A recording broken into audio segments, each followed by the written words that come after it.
committee will come to order. At the conclusion of opening statements yesterday, the chair called up H.R. 3548, the North American Energy Access Act. I would note that because of the conference committee on the payroll tax extension, I want to thank members for getting here to start this morning. And we're intending to stop temporarily at 10 o'clock and resume. It's my understanding, it's our understanding, that the conference is going to meet from 10 until noon. And so we will then come back at noon here and work until it's done, though that we expect that votes are going to occur, I believe, about 1:30, and so we'll maneuver around that. So anyway, the chair would recognize Mr. Terry for the purposes of offering an amendment in the nature of a substitute. Mr. Chairman, I appreciate you bringing up the amendment in the nature of a substitute, and I introduced 3548 in December. If the gentleman will suspend, do you call up the amendment? Call up the amendment in the nature of a substitute. Amendment in the nature of a substitute to H.R. 3548, offered by Mr. Terry of Nebraska. And without objection, the reading of the amendment is dispensed with. The gentleman is recognized for 5 minutes in support of his amendment, and the amendment will be circulated. Thank you, Mr. Chairman. I introduced 3548 in December last year, and through the committee's vetting, good ideas, our hearings, suggestions have percolated that I want to incorporate in this bill, in my bill, and the changes are relatively simple, but I want to walk my colleagues through them. The first three changes are in Section 3, specifically the amendment in the nature of a substitute clarifies that FERC must issue the permit without additional conditions. FERC often issues its permits with conditions, and I want to clarify that FERC cannot attach additional conditions to the pipeline. In other words, only the conditions in the FEIS would apply, of which there are multiple conditions already in those. Those will stay. Also, it requires FERC to enter into a memorandum of understanding with the state of Nebraska within 30 days of enactment. The state of Nebraska was unable to testify 2 weeks ago due to State Department objections. But within the testimony that the Nebraska DEQ submitted was a concern that the State Department had not entered into an MOU with them, even though the MOU was sitting on the State Department's desk ready to sign. This amendment would ensure that FERC cannot be similarly dilatory in executing an MOU with my home state. This gives my home state a path forward on this issue, instead of being in limbo as they are now. The third of the three amendments to Section 3 would clarify that the holder of any permit issued under the Act may begin construction of portions of the pipeline while the proposed Nebraska route modification is being determined. The last change in this amendment comes in Section 4. I'm clarifying that only federal law I intend to supersede with this legislation is the requirement that a presidential permit must be obtained for the pipeline. This change was brought up in the Rule 11 hearing with the first panel. All the other federal and state laws continue to apply. By taking the issue out of the President's hands and entrusting the issue with an expert pipeline agency, I hope we can depoliticize this issue and get the pipeline and the jobs and the energy that comes with this pipeline. With that, Mr. Chairman, I'll yield back. Gentleman yields back. The chair would recognize the gentleman from California for 5 minutes. Thank you, Mr. Chairman. I oppose this amendment. This bill is an unprecedented regulatory earmark. The legislation singles out one project for special treatment. In some ways, Mr. Terry's substitute amendment improves the pending legislation, but in other ways it makes it worse. As introduced, the bill called on the Federal Energy Regulatory Commission to approve TransCanada's permit in 30 days. Representative Terry has presented this as simply putting the project in the hands of an expert agency. When he introduced the legislation, he said that, quote, going forward with FERC is simply moving the authority to an agency that understands pipelines, end quote. But this legislation is not about letting experts do their jobs. FERC testified before us that it was impossible to allow for public comment and build a record that would yield a defensible decision in 30 days. And now this substitute goes even further. It's FERC's duty and practice to impose conditions on permits when circumstances warrant, for instance, to serve a public interest purpose. Apparently, there is concern that the experts at FERC could find it necessary to add a condition to the Keystone XL permit. So this substitute makes it absolutely clear that FERC may not do this, no matter how compelling the reason may be. This amendment says that we're going to tell the experts at FERC to issue the permit, but first we're going to put them in a straitjacket. FERC won't have the time to identify any problems, and if they do, the law won't allow FERC to address them. Under the Keystone XL project, the American people will bear the risks and big oil will reap the rewards. With this pipeline, we get more carbon pollution, more dangerous oil spills, land seizures by a foreign company, and higher oil prices in the Midwest. Big oil gets the ability to extract more profits from the Midwest, a conduit for exporting tar sands products to China, and the green light to exploit the tar sands at maximum speed, regardless of the consequences. President Obama listened to differing views of American citizens and made a responsible decision. He said he would not approve the pipeline through the ecologically fragile Sand Hills area in Nebraska, but the State Department would consider an alternative route. Nebraska is taking the time to find an alternative route, and the President is making sure that he has all the information he needs to make the right decision. If Mr. Terry really wants to let the experts at FERC do their job, he may wish to take this legislation back to the drawing board. As currently drafted, this bill simply turns FERC into a yes man for this project. The tar sands pipeline is a bad idea, and so is this bill. Yield back the time. Gentleman yields back. Are there other members wishing to speak on the amendment in the nature of a substitute? Seeing none, are there any bipartisan amendments to this substitute? Seeing none, are there any amendments to the substitute members are wishing to offer? Gentleman from Illinois. Mr. Chairman, I have an amendment at the desk. Clerk will read the title of the amendment. The amendment, Amendment offered by Mr. Rush of Illinois to the amendment in the nature of a substitute. And the amendment will be considered as read, and the gentleman from Illinois is recognized for 5 minutes in support of his amendment. Mr. Chairman, last week during the subcommittee hearing on H.R. 3548, the subcommittee heard compelling testimony from a Nebraska rancher by the name of Randy Thompson, who urged this committee not to hastily approve the Keystone XL pipeline without allowing the agencies of jurisdiction to conduct their due diligence and oversight responsibilities. Among Mr. Thompson's many concerns was the hostile and belligerent manner in which TransCanada approached many Nebraskans claiming eminent domain in its quest to take away the property and land of ordinary American citizens in order to push forward on plans to construct a yet-to-be-approved pipeline. In Mr. Thompson's testimony before the subcommittee, he noted, and I quote, "Many Nebraskans view TransCanada as an overly aggressive company who thought it could bully and intimidate its way across our state. And having witnessed TransCanada's actions during the application process,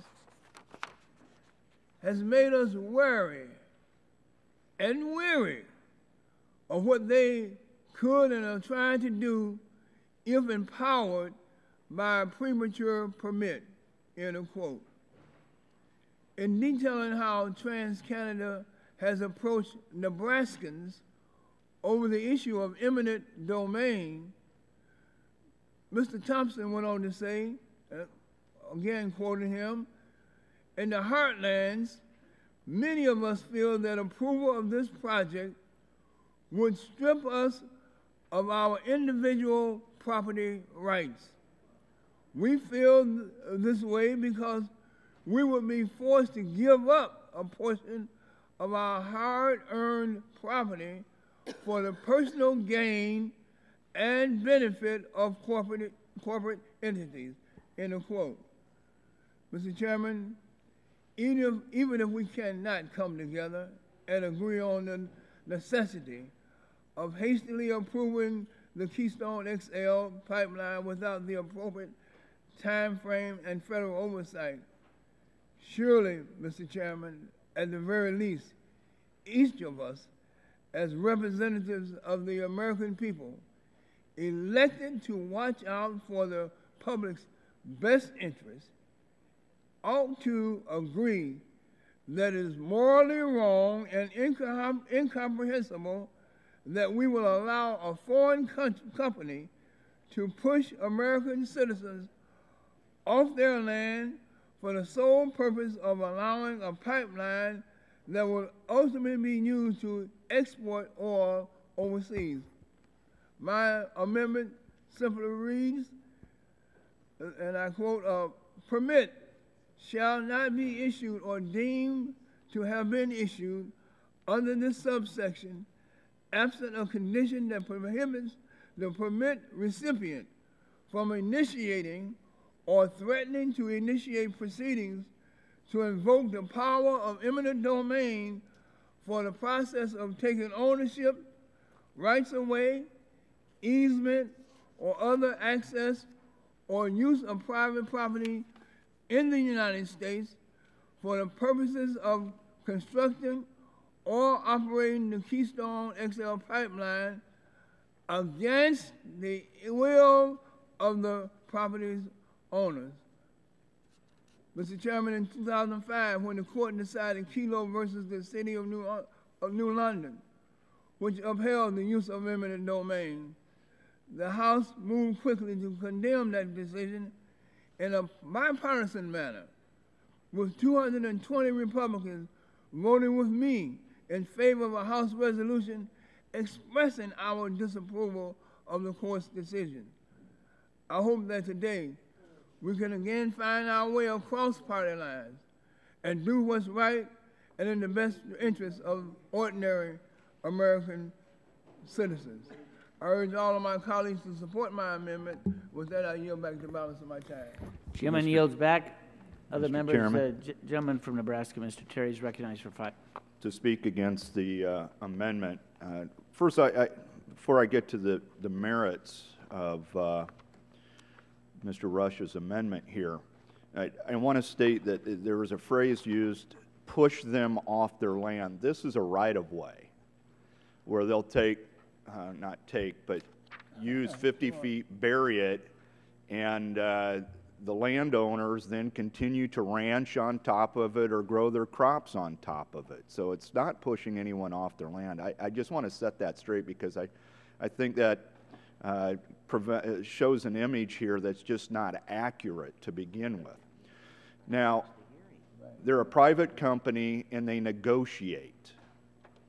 And at least in the state of Nebraska, I've met with ranch owners who had no problems negotiating an agreement for the right-of-way.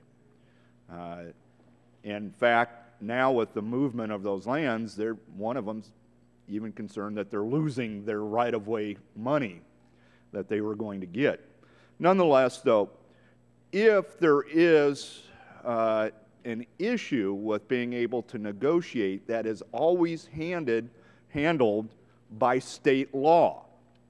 So if there's a landowner in Montana, Montana law handles that. If there's an issue in South Dakota law handles that. And the same for Nebraska. So in essence, what this amendment does is eviscerates the states' rights to handle utility issues in their own states. Whether it's this project or forever, but that's what this does, is just says we aren't going to trust the Nebraska or South Dakota or Montana on this to do what their state law says to be done here. I just think for states' rights advocates, this is a bad amendment. So I'll yield back. Gentleman yields back. Other members, Mr. Waxman is recognized.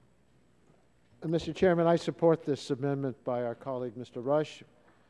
It says, and it's a simple amendment, that Congress will give TransCanada this extraordinary legislative earmark to rubber stamp their permit application, but only on one condition, and that is that they commit to stop bullying American landowners and seizing their property through eminent domain. My colleagues may not be aware of the fact that TransCanada has been using threats of eminent domain to force American landowners along the pipeline route to give up their property rights. TransCanada has even taken landowners to court to seize their property rights through eminent domain even before receiving a permit to build the pipeline. Last Friday, Mr. Rush pointed out that Randy Thompson, a Nebraska rancher, testified that in the heartland, many of us feel that approval of this project would strip us of our individual property rights. TransCanada is a foreign corporation. They've been trying to strong-arm American citizens who own property along this proposed path of the pipeline. They're telling property owners, here's some money for the rights to go underneath your land. But if you don't accept this amount within a certain short period of time, we're going to initiate proceedings to condemn your land and take what we need through eminent domain. This is an imperious approach. It sounds unbelievable, but it's true. I don't know whether the state of Nebraska gave them this authority or not. I think that it would be interesting if the state of Nebraska gave them authority for condemnation of land. At the same time, they're trying to figure out what the route's going to be in the state of Nebraska. I have a copy of the letter that TransCanada sent to Mr. Thompson on July 21, 2010, informing him that the proposed path of their pipeline will cross his property. In it, TransCanada offers him this money for an easement through his land and tells him if he doesn't accept, within a month, quote, we will be forced to invoke the power of eminent domain and initiate condemnation proceedings against this property, end quote. Well, absent Mr. Rush's amendment, this bill will empower a foreign company to bully our citizens into giving up their property rights. Most Americans simply don't have the money or time to defend themselves in court against an oil company with billions of dollars in assets. Ranchers and farmers like Randy Thompson will be forced to live with a tar sands oil pipeline running through their property. That may jeopardize their safety, their health, their livelihoods with a single leak. And it's not unexpected that there might be leaks because the existing pipeline that they already have has already had many leaks in a very short period of time. This amendment should receive bipartisan support. In the past, Republican members have voiced great concern about the use of eminent domain to seize private property rights. As we saw in the debate on the Private Property Rights Protection Act of 2005, Speaker Boehner stated then that allowing someone's property to be taken, quote, represents a complete departure from the very core value upon which America was founded, your natural human right to your property, end quote. I hope my Republican colleagues' support for private property rights holds even when it's an oil company, rather than a democratically elected local government that seeks to use eminent domain. I think this bill is an insult to American citizens who oppose the Keystone Tar Sands pipeline and expects their views to matter. But it will be still worse if this bill, by granting the permit without condition, unleashes TransCanada to bully and threaten American landowners into giving up their property rights. I urge my colleagues to support the Rush amendment. Chairman. Yield back the balance of my time. Gilman from Oregon. I have a couple of questions for the council when it comes to this issue of eminent domain. And I'm curious how the provisions being used by this company that happens to be based in Canada are different than a utility based in the United States when it comes to eminent domain. I'm sorry, could you repeat how they're different from? Yeah, does Keystone have any special rights or privileges not accorded No, to a it would be in domestic accordance with- utility? It would be in accordance with the state's law for those types of utilities, nothing special. And would their use of eminent domain have some special power that some city or county would not have No. because they're foreign? No. Is there anything because they have foreign ownership that gives them any privilege or right that is above that of a domestically based company? No. When other pipelines are constructed in the United States, do those companies use eminent domain? Depending on the law of the state, it would depend on the law of the state. Some states have that tool, other states don't. It's a state-by-state decision. It's a state-by-state decision. And would, in this case, would TransCanada have to abide by state law when it comes to eminent domain? Yes. So they would have to live by whatever the state law is relative to eminent domain. That's correct. And when these pipelines are laid, in this case, my understanding is that it'll be fairly deep in the ground. Is that correct? I think for stretches of it, I'm not sure if all of it is underground, but But that which is underground, Yes. oftentimes you can still conduct your agricultural activity above it? absolutely, yes. And does the tell me how the pipeline safety law would intersect in Well, the that federal area? pipeline safety laws continue to apply, and for this particular pipeline, Can you get a little closer to that mic Sure. to it? The pipeline safety laws, as administered by PHMSA, continue to apply. For this particular pipeline, as contemplated under the final environmental impact statement, there are 57 special conditions that heighten the standard for this pipeline as opposed to most oil pipelines in the country. And so, I mean, I was just hearing about the potential for these leaks and all. Does the Pipeline Safety Act not have pretty strict requirements in terms of the safety of a pipeline? Yes, the pipeline safety laws would continue to apply. And so the pipeline safety law in the United States would apply to TransCanada's Keystone XL pipeline? Yes, it would apply, and it would apply at a heightened standard with the additional 57 conditions. Can you speak to what some of those 57 additional conditions would be? I haven't made it all the way through the FEIS here. A lot of them relate to special leak detection techniques to make sure that if there is an incident that it is known sooner. So most of them focus on leak detection type issues. And are there additional levels of inspection required on this particular pipeline that aren't on other pipelines? So that within the idea of ensuring adequate leak protection, it is increased inspection requirements. Okay. Than And you then, would have for other oil pipelines that are cited in this country. and are there, when it comes to, I keep hearing this issue at tar sands, which I think really is at the crux of the opposition here, is that this is an attempt to stop production of, this is my commentary now, I won't ask the council this, but to stop or hinder the development of oil from tar sands in Canada. I really think that's it as it relates to global warming issues that some people are pretty passionate about. But when it comes to the pipeline itself, are there differences in how that tar sand oil would flow from a Canadian-based field versus anywhere in the domestic United States? Well, in other places in the United States, they use truck and rail also, but most oil, large transmission of oil is through pipeline, but there's also truck and rail. But the fact that it's tar sand oil, would that change how that pipeline operates? Is that no. really an issue when it comes to the pipeline safety law?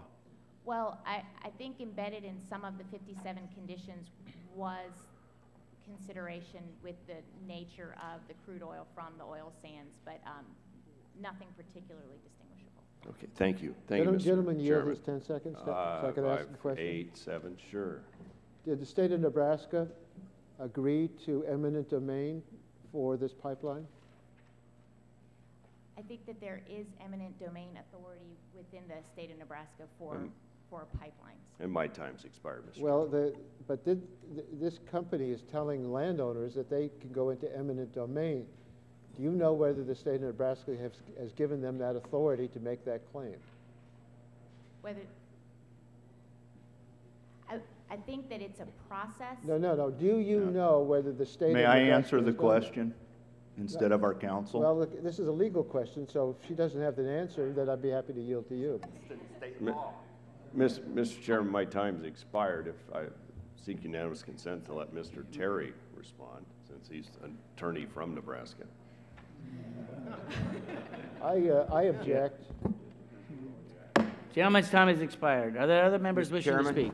Mr. Chairman? Gentleman from Texas, Mr. Gonzalez. Let me ask counsel a question. Doesn't the concept of eminent domain contemplate a taking, an appropriation? Yes.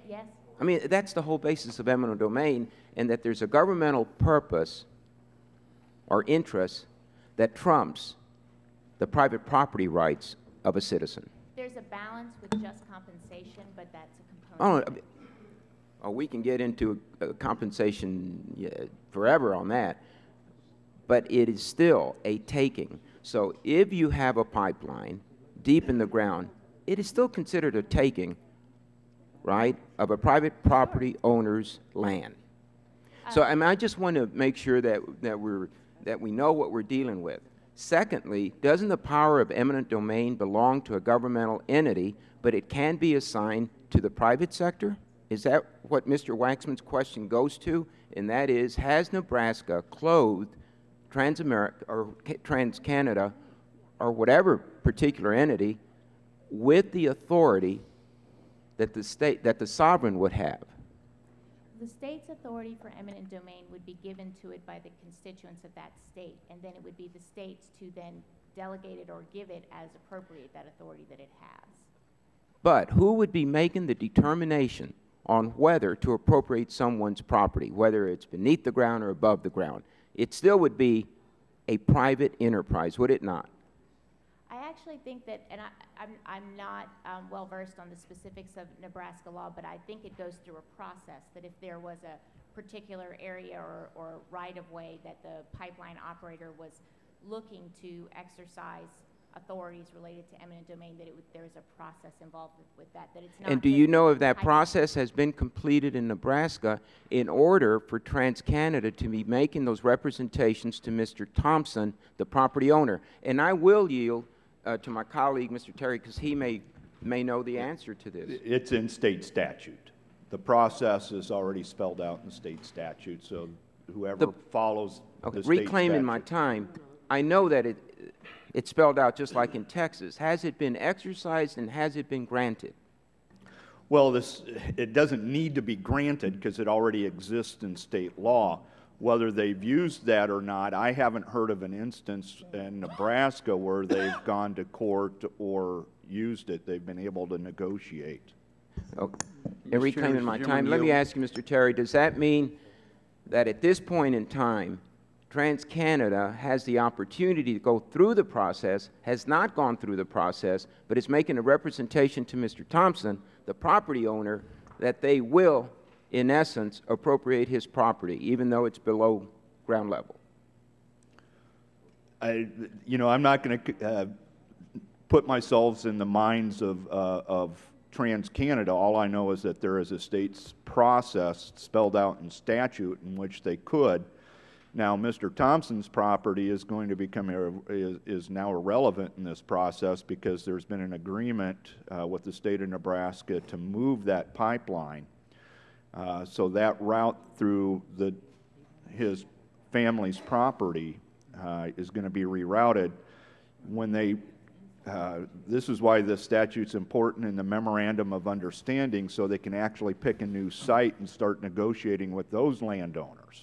And reclaiming my time, look, I support the pipeline. I just want it done properly. I don't want to circumvent what we have in the existing regulatory scheme with the proper agencies, with the expertise, and I surely don't want to circumvent what we have always been established as policy in this country when it comes to anything that crosses our borders from another country, whether it be Mexico or Canada.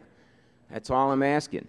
But I think when we're dealing with these legal concepts, we need to be very, very honest about what we're doing and who we're empowering, and making sure that it is orderly and fair and just to the property owner.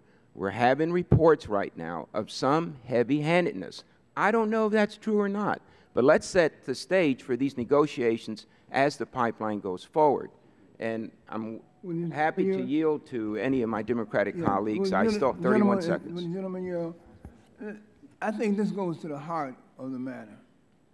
Mr. Terry's answers to the questions from the gentleman from Texas, Mr. Gonzalez, he indicated that, well, Mr. Thompson's property is not even under consideration anymore. Well, the fact is that there is not a route that exists, all right? And so here we are, given approval to allow Keystone XL pipeline to be constructed without Nebraska doing its basic due diligence and giving us a route. So this question will be revisited immediately after Nebraska decides the route that it wants this pipeline to travel. So that's the essence of our problem here. Gentleman's time has expired. Gentleman from Texas, Mr. Barton. Mr. Chairman, I just want to give Congressman Terry the opportunity to respond if he wishes to. I'm sorry, I was being briefed on something. I just wanted to give you the opportunity to respond to the prior question. Well, sure, Ed, and thanks to due diligence of great staff here, the specific statute in Nebraska is 57101, and it does state specifically petroleum pipelines. It's stated in the statute, and so there is a specific process that is spelled out, as I mentioned, through state statute. And those things are important. 2 points that I want to make to Mr. Rush's points. One is the reason why there's this kind of catch-all is that if you have one landowner that, you know, is aligned themselves with the NRDC, and then you have one landowner that can stop a 1,700-mile pipeline, and I think that's really what the basis of this amendment is. But also what it does is it usurps Nebraska law. It makes Nebraska law that's been vetted, has been adopted by its state legislature, that the people are behind, and saying that we're going to make this law irrelevant or non-applicable here. And that's what this really does here. And so the other part of this is they are duly compensated. There's due process of law in this process. They have to be compensated at market prices. So all of the rights are done here. I just want to come back and say that this is what you're doing is saying that we're going to block state law. We're going to nullify state law. And I just don't see why we want to go here and block state laws in the way that they have chosen to deal with these companies. So I will yield back to my friend. Thank you. I'd like to yield to the subcommittee chairman, Mr. Whitfield of Kentucky. Thank you, Mr. Barton. And eminent domain is always a contentious issue.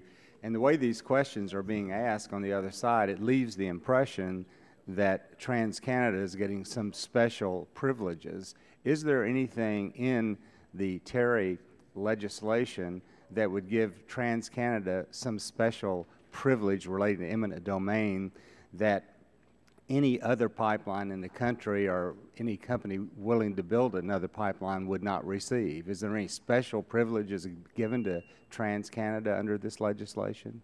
No, not related to So it's eminent being domain. treated just like any other pipeline company that wants to do this. Is that correct? That's correct, as it relates to eminent domain. Mr. Will the gentleman yield?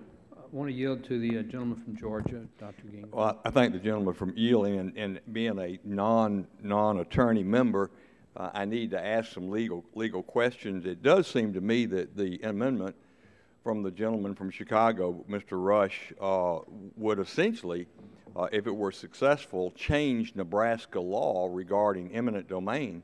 I will ask counsel her opinion on that. That is correct. Currently, under federal law, there is no eminent domain for oil pipelines. What this would do is, for as it applied to the state of Nebraska, or to any state, it would change their law. It would change their law if they had eminent domain authority. Right. Let me ask counsel one other question, because this has been brought up a number of times in regard to eminent domain and this issue of taking in eminent domain for public purposes. In the usual way of thinking of that is to build a school or a transportation corridor for the greater public use. Kelo versus New London was an expansion of that, and I certainly was opposed to that Supreme Court 5-4 decision. But in this situation, and this is my question of counsel, this taking under eminent domain, and I think Mr. Terry just addressed it briefly, fair market value, that's anybody's determination. The Transcontinental offers what they consider fair market value for the taking under the power of eminent domain granted to them by the state of Nebraska.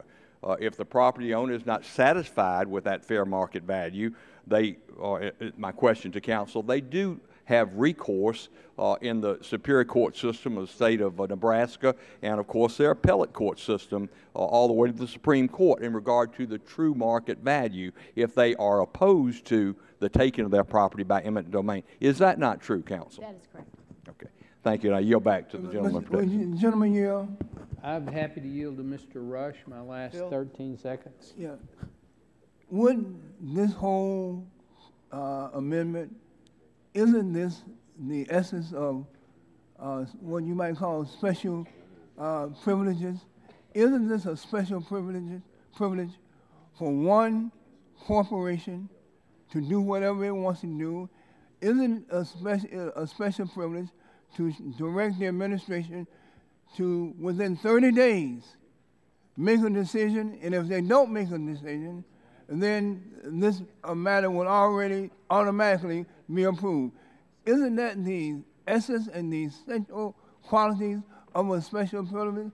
The whole thing here, I might add, is about the special privilege of one company, Keystone, TransCanada, the special privileges of TransCanada. If this is not about a sole corporation's special privilege, in spite of the fears of American citizens, then I don't know what a special privilege is. I yield back. Gentleman's time has expired. The chair would recognize the gentleman from Massachusetts, Mr. Markey, for 5 minutes. Thank you, Mr.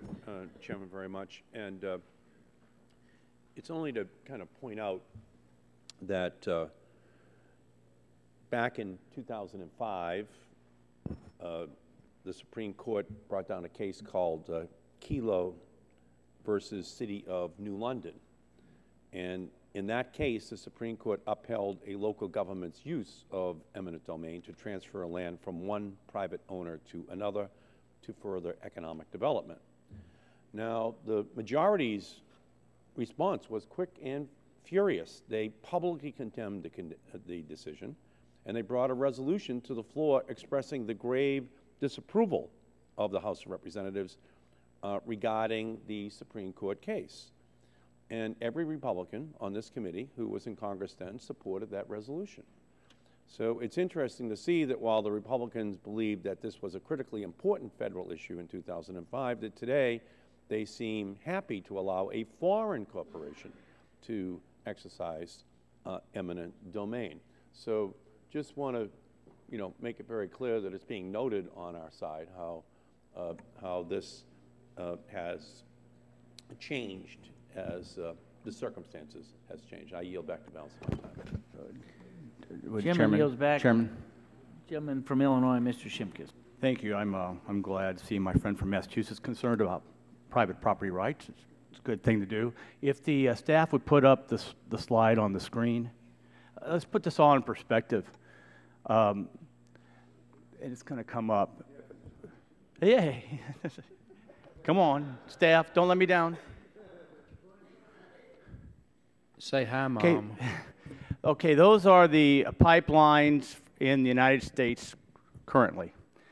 Canada to the United States, you have a pipeline from Edmonton to Puget Sound, Edmonton to Guernsey, Edmonton to Detroit, Montreal to Chicago, Regina to Guernsey, Calgary to Barstow, Fort Nelson to Melford, Gouldsboro to Westbrook, Medicine Hat to Tuscola. Tuscola is in my district, just to point that out. Medicine Hat to Billings, Quebec to New Jersey, Toronto to Boston, Toronto to New York, Winnipeg to Omaha, Winnipeg to Detroit, Edmonton to Windsor. Now we have two pipelines that are flowing from the United States to Canada, Portland to Montreal. That's a long distance. Portland, another one from Portland to Montreal, Prudhoe Bay to Edmonton, from Mexico to the United States, Reynosa to El Paso. Folks, this isn't stuff we haven't done before. There is a system by which we approve pipelines, and especially the ones that, my point is this is not new, and we do it for the public interest and the public good to make sure that we have a free flow of oil and refined products, environmentally safe. Can you imagine if all that product was moving by truck or by train? This is such a ridiculous debate that it's just furious that we don't understand how much product flows by pipeline today and the environmental benefits of that. But here we're demagoguing one pipeline to make us more energy secure, and I think my friend from Texas, Mr. Green, would like to some time. Does the gentleman yield? I would. If taking advantage of your map, I want to show members why I'm concerned about the legislation, but this amendment's a bad amendment to a bad bill. If you look in the central part of the United States where Texas is at, so many of the pipelines are there. We have existing law already on the national basis. We have FERC that regulates natural gas pipelines, but they don't regulate oil pipelines. But with this legislation, we're changing it for oil pipelines, but with this amendment, we're eliminating eminent domain for all those pipelines my colleague from Illinois talked about that already come across the border. So I don't like the bill because I don't think we ought to remake federal law for a pipeline. I support the pipeline, and hopefully it'll be built, but I don't want to mess up things along the way. And if this bill passes with this amendment, it'll be doubly worse because eminent domain has been part of our being since railroads were cutting across Nebraska. And private entities have that right for eminent domain. And there are regulations on it. If the landowner doesn't like it, you go to the courthouse and you can oppose it. And you end up getting more money from it.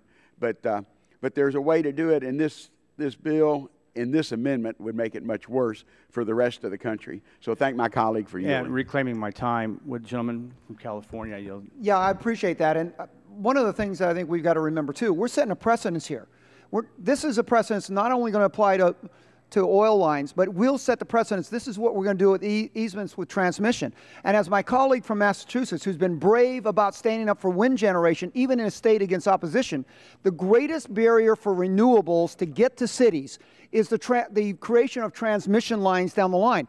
You start setting a precedence that you are going to now not only not expedite the process, you're going to slow down the process of being able to make a linkage between where the energy can be created and where it can be consumed. Your wind generation in the central wind belt, and I'm sorry we don't have a map to show where the greatest potential for wind generation is and where the demand is. You follow this precedence and go down the line, there are people who will not be able to invest in wind generation because they'll know this government will not back up the ability to transmit that clean energy over to where it needs to be done. So careful where you go with this, guys. You may be aiming at the poor Canadians because you don't think they care about the environment. But what happens with our strategies here in the United States when we set the precedents that the use of eminent domain will not be allowed for natural gas transmission or for clean energy? And remember, clean energy has a transmission problem usually 2 or 3 times longer than traditional energy. This is going to be a big issue we should be working together with, not setting this kind of precedence. And just reclaiming my time to define the map was that this was for crude oil, natural gas, and products. Products is a refined product after it goes from the refinery. So I just want to put that on the record. Yield back. Gentleman's time has expired. Gentlelady from California is recognized for 5 minutes. Thank you, Mr. Chairman. In looking at the amendment and the nature of the substitute, on the second page toward the end it says, while a route modification is under consideration in Nebraska, the permit applicant may begin pipeline construction in all states other than Nebraska. Now, given this, how does it come to be that the company is issuing letters of eminent domain to people if there is not even a route in Nebraska? Is that a question to council? Is that, I think that the provision is looking at areas outside of Nebraska, and for much of the route is already secured by the pipeline company. But let's go back to the, maybe to the heart of my question. Which comes first, letters of eminent domain or a route for the pipeline so that people know where it's going to go and that they can then, you know, move along accordingly? The route is defined both in TransCanada's application and the final environmental impact statement. So the route, except for a segment of the Nebraska route, is defined. And so this provision just But it isn't all defined, though, correct? Except a small segment or a segment within Nebraska is not defined, but the rest of the pipeline Well, whether route it's is. small, large, or all of it, you're saying it's small, there are still letters of eminent domain being issued to landowners, according to the testimony that was given. I wasn't here for the testimony, but I did listen to the, I think I need to get a life. I listened to the hearing on TV. I was captivated by the witnesses and what they had to say. So, will the gentlelady yield, and I could provide yeah, I'd be some glad to. Mm-hmm. Thank you, Anna. The landowner that testified was for the old route in Nebraska, and the council is correct. With your application, you've already worked with the agencies, you know where the route is, then they go and negotiate. But our governor asked TransCanada to move it off the Sandhills. So that letter in the testimony is on the old route. That's what's causing the confusion here. There is no new route because the permit's been denied and nobody knows if they're supposed to move forward and determine a new route. That's why we've written in here the specifics about entering into a memorandum of understanding and carving out specifically Nebraska from this so that they can proceed to determine a route at which then the pipeline company will sit down and negotiate and then use Nebraska law if necessary. Well, reclaiming my time, I appreciate that. When does Nebraska come up with its route? Well, when the president denied the permit for this pipeline, according to the governor's office, they were within a week to 10 days of announcing a new site and beginning the environmental. They have not announced the site because they don't know if they're moving forward or not. So it could be any time, but they need to know which agency they work with. Under the past application, the State Department said they were going to work with the state of Nebraska, and then when Nebraska sent them a memorandum of understanding, they refused to recognize it. All right, thank you. Gentlelady's time has expired. I believe all time is expiring for the debate on this amendment. Therefore, the vote will occur on the amendment. All those in favor will say aye. All those opposed will say no. No. No. Opinion of the chair, the noes have it. The amendment is not agreed to. Mr. Waxman and I have been conferring, and we have come to an agreement that we will continue in our absence as we both go to the conference on the tax extender bill. However, we have also concurred that we will not have recorded votes before we come back, which would be somewhere between somewhere probably in the neighborhood of about 12:15, if in fact we finish at noon. So at this point, I will recognize the gentleman from Massachusetts to call up his amendment. Mr. Markey. I think I have an amendment at the desk. And the clerk will report the title of the bill.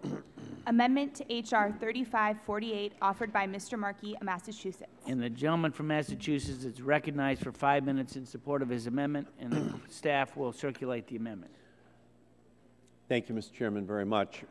The Keystone Pipeline would carry some of the world's dirtiest oil right through the middle of our country, whether it is the carbon pollution that spews into the skies or the oil spills that could foul our drinking water. There is no dispute that the environmental consequences attached to TransCanada Pipeline will be grave. But we've been told repeatedly that it is worth it. We've been told that the pipeline will lower gas prices, even though TransCanada projects, the TransCanada project would rise because it can charge more for Keystone oil in the Gulf than it does in the Midwest. We've been told that the pipeline will create tens of thousands of new jobs, even though it turns out that the number of jobs has been grossly inflated, and only about 5,000 or 6,000 temporary construction jobs will be created. And in a particularly egregious play on American patriotism and American fears, we have also been told that the oil coming from this pipeline would enable us to reduce our dependence on oil imported from unfriendly Middle Eastern or Latin American nations.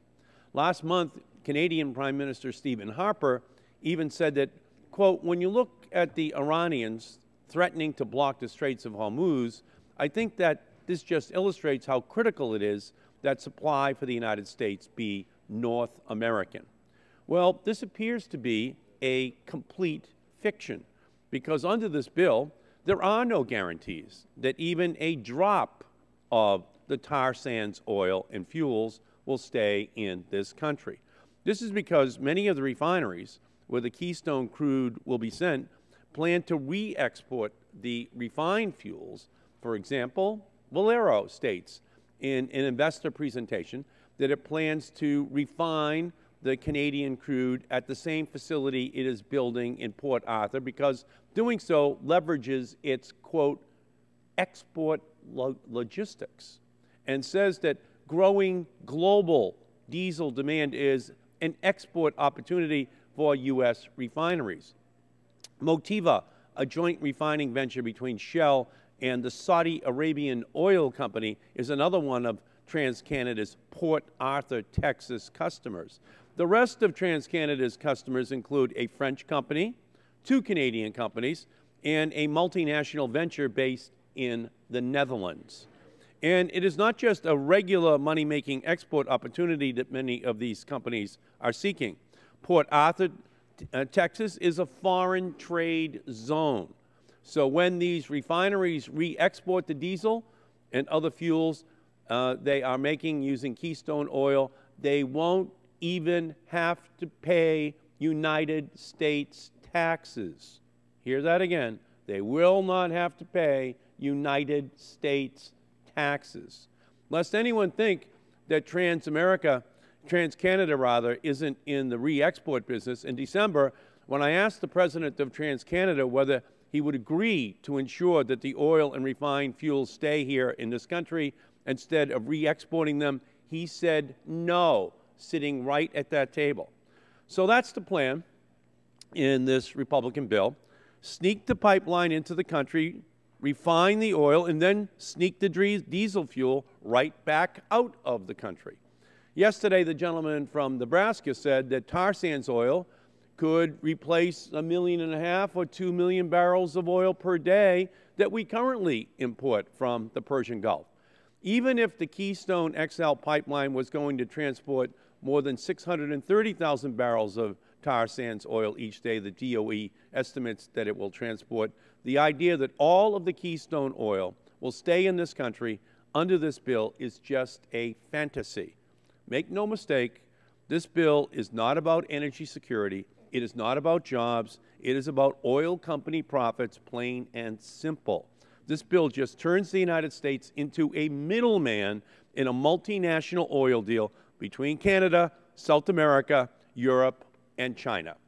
The Republican slogan last year was drill here, drill now, pay less. Now we're letting Canada drill there, ship here, and re-export there. All so that we in the United States will have to pay more, both in terms of money at the gas pump and costs to the environment. My amendment ensures that if this pipeline is legislated, the oil and any fuels made using it will stay here to benefit Americans here, who will pay less here. My amendment allows the President to waive this requirement only if it can be shown that an export of the oil of fuels won't increase our dependence on oil of fuels that we buy from hostile nations. Gentleman's time has expired. Thank you, Mr. Who Chairman. seeks recognition? Chairman. Gentleman from Illinois. Thank you, Mr. Chairman. Shimkus. I like my map better than my friend Mr. Markey's map, just because it shows all the pipelines that we have currently in this country. I also would like to I've said this numerous times in this committee, that the Keystone Pipeline ends right outside my district. And my refinery, the ConocoPhillips refinery, did a $2 billion expansion during the lowest economic times. Why? So they could ship it to down south, so they could put it on ships? No, to refine it. There's a better return on investment for refining a product and selling a product than just moving the bulk commodity product as it is. But let's just take my friend's debate for what it was. So what if the crude oil goes on the world market? So what? Don't we understand supply and demand? Don't we understand commodity products? The more supply of a commodity product on the market, the lower price if demand stays the same. It's very simple. My friend's map had why would we ship crude oil down to the Gulf Coast to then ship it to China? Where is Harper today? Harper is in China. Why? Because he's trying to cut the deal to move the pipeline west versus south. Wouldn't that be a better plan for the Chinese? And we know their great environmental record of the Chinese, and we know the great record of moving crude oil across the seas. I would still say a pipeline is the most secure, the safest, environmentally sound, and it's proven by the hundreds of thousands of miles of product that we ship by pipeline every day, whether it's crude oil, whether it's natural gas, whether it's refined product. I challenge you, go visit a refinery. Look at the tanker trucks that are rolling in there. You know, there's none. Because it's all coming in by pipeline, and it's all going out by pipeline. Now, again, the benefits, I would just also encourage people to look at the Bloomberg article from the day, February 6th. Americans gaining energy independence, which is what we talk about in this committee all the time. Wouldn't it be great to get to energy independence? And in part of this whole article, it talks up, mentions stepped up oil output and restrained consumption will lessen demands for imports, cutting the nation's trade deficit and buttressing the dollar. Isn't that a good thing? I would say that's a good thing. And that's from Semensky, who is currently chief energy economist at Deutsche Bank AG in Washington. Another point that's raised in this article is that the Keystone XL pipeline is going to help us bring our crude oil products from the Bakken fields in North Dakota. Instead of trucking it, we can exploit the Bakken fields in North Dakota using the Keystone XL pipeline. North Dakota, the center of the so-called tight oil transformation, is now the fourth largest oil-producing state behind Texas, Alaska, and California even. California is a big oil-producing state. While U.S. consumers would still be susceptible to surges in global oil prices, we'd end up sending some of that cash to North Dakota rather than to Saudi Arabia, says Richard Shemlinsky. And I think that's what this issue is all about. So don't be confused about the debate of the world oil commodity product. If you accept my friend's premise, more supply for commodity products, demand stays the same, the price is lower. That's true for crude oil, that's true for corn, that's true for beans, that's true for pork, that's true for any commodity product. You increase the supply, demand stays the same, prices go down. So even if you accept his premise, oil going on the world market is a good thing. More oil going on the world market is a good thing. I would argue that the better thing would be for our refineries to take the crude oil and then refine it into the various products, jet fuel, diesel fuel, gasoline, asphalt, all those things that they break the barrel of crude oil down into, and that's better for our country at lower prices to ship to us. So please reject my colleague's amendment, and I yield back my time. Gentleman's time expires. The gentlelady from California is recognized for Thank 5 you, minutes. Mr. Chairman, and I want to yield my time to Mr. Markey. I thank I the wish you general. told me that before I yielded to I thank the gentlelady very much. So here's the problem. The gentleman from Illinois is saying that we should just get over it, that this oil pipeline is going to come down from Alberta, go right through the middle of our country, and just going to then go out into the rest of the world, and that'd be great. That'd be great because the price of oil will go down globally. And we should be very happy for that, and somehow or other American consumers will be benefited, even though the export strategy will be to send that oil to China, or to send it to Argentina, or to send it to Europe. And somehow or other our consumers will be benefited by that, because that's the law of supply and demand. The problem is, and we're kind of late in the game on this to kind of reach this point of realization, is that we play under OPEC's laws of supply and demand. And their law is, and here's what they say to us: we supply the oil, OPEC, you pay what we demand. You know, anytime the price goes down too low, we just go and meet in Vienna. We have another new meeting. We just lower the price. We lower the total supply of oil, and you guys just pump it up. And the price will just go higher and higher. So the stories now across the country are saying that by Memorial Day, the price of gasoline could be $4, $5 in some parts of the country. So here's a great opportunity for us. The Prime Minister of China the Prime Minister of Canada, rather, is saying, on the one hand, that this would be great, that our oil would be North American oil here in the United States. But on the other hand, when we ask TransCanada, will you agree that the oil stays in the United States, they go, oh, no. Oh, no, no, no, no, no. And then you read all the other things that they're saying, and it's pretty clear that we're just going to be kind of a conduit, you know, coming right through the middle of North America to just pump that oil out into the rest of the world.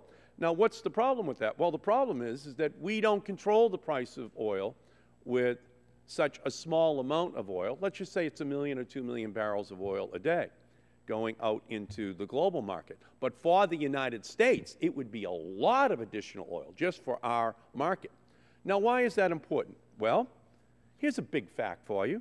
Last year, for the first time in 62 years, the United States was a net exporter of oil products. You understand that? In 2011, we were a net exporter of oil products.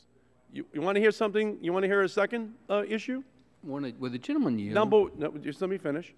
Our #1 export last year was oil products.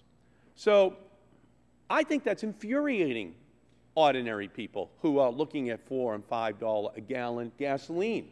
That this policy of exporting oil and increasing the amount with this bill that's passing today will absolutely infuriate the American driver.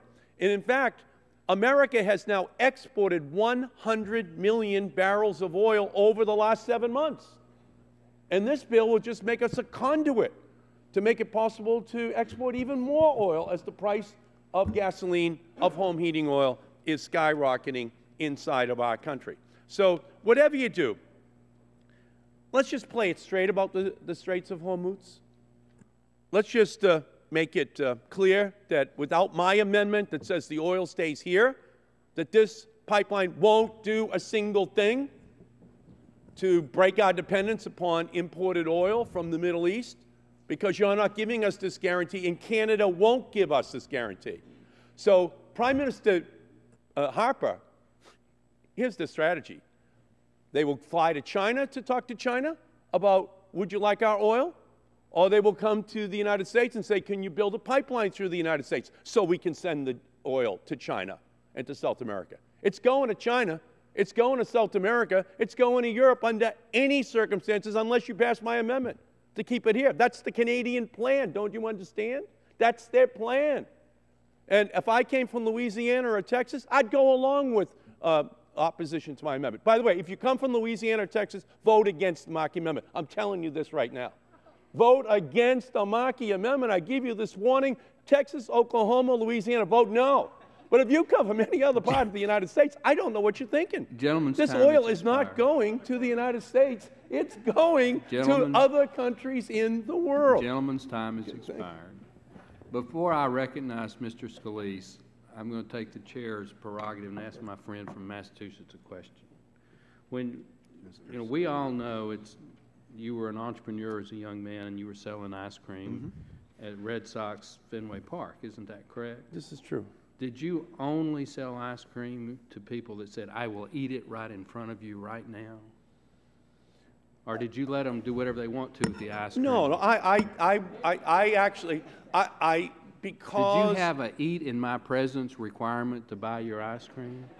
I had an eat in the United States rule, okay? That...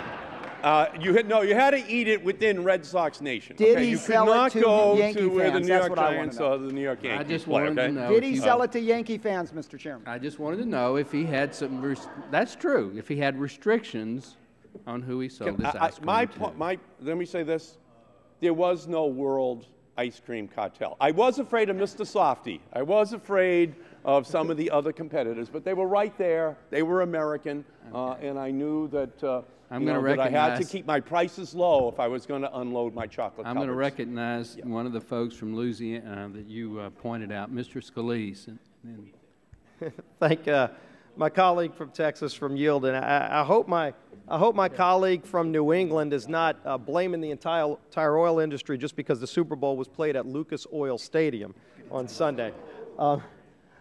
You know, I think there's a confusion being presented here between oil and refined oil, and I think that gets to the heart of the flaw of this amendment, because if you read this amendment by my colleague from Massachusetts, you could really call this the ship more jobs to China amendment, because under this amendment, no American company would be able to manufacture products, and right now there are over 6,000 products that are manufactured using oil byproducts. None of those products would be able to be exported to any foreign country. So you literally, and we've got a chart here of some of the 6,000 products that are manufactured using oil. In this list, you've got tires, car tires, bicycle tires, motorcycle helmets, dashboards for cars, mops, roofing equipment, water pipes. Can't manufacture water pipes.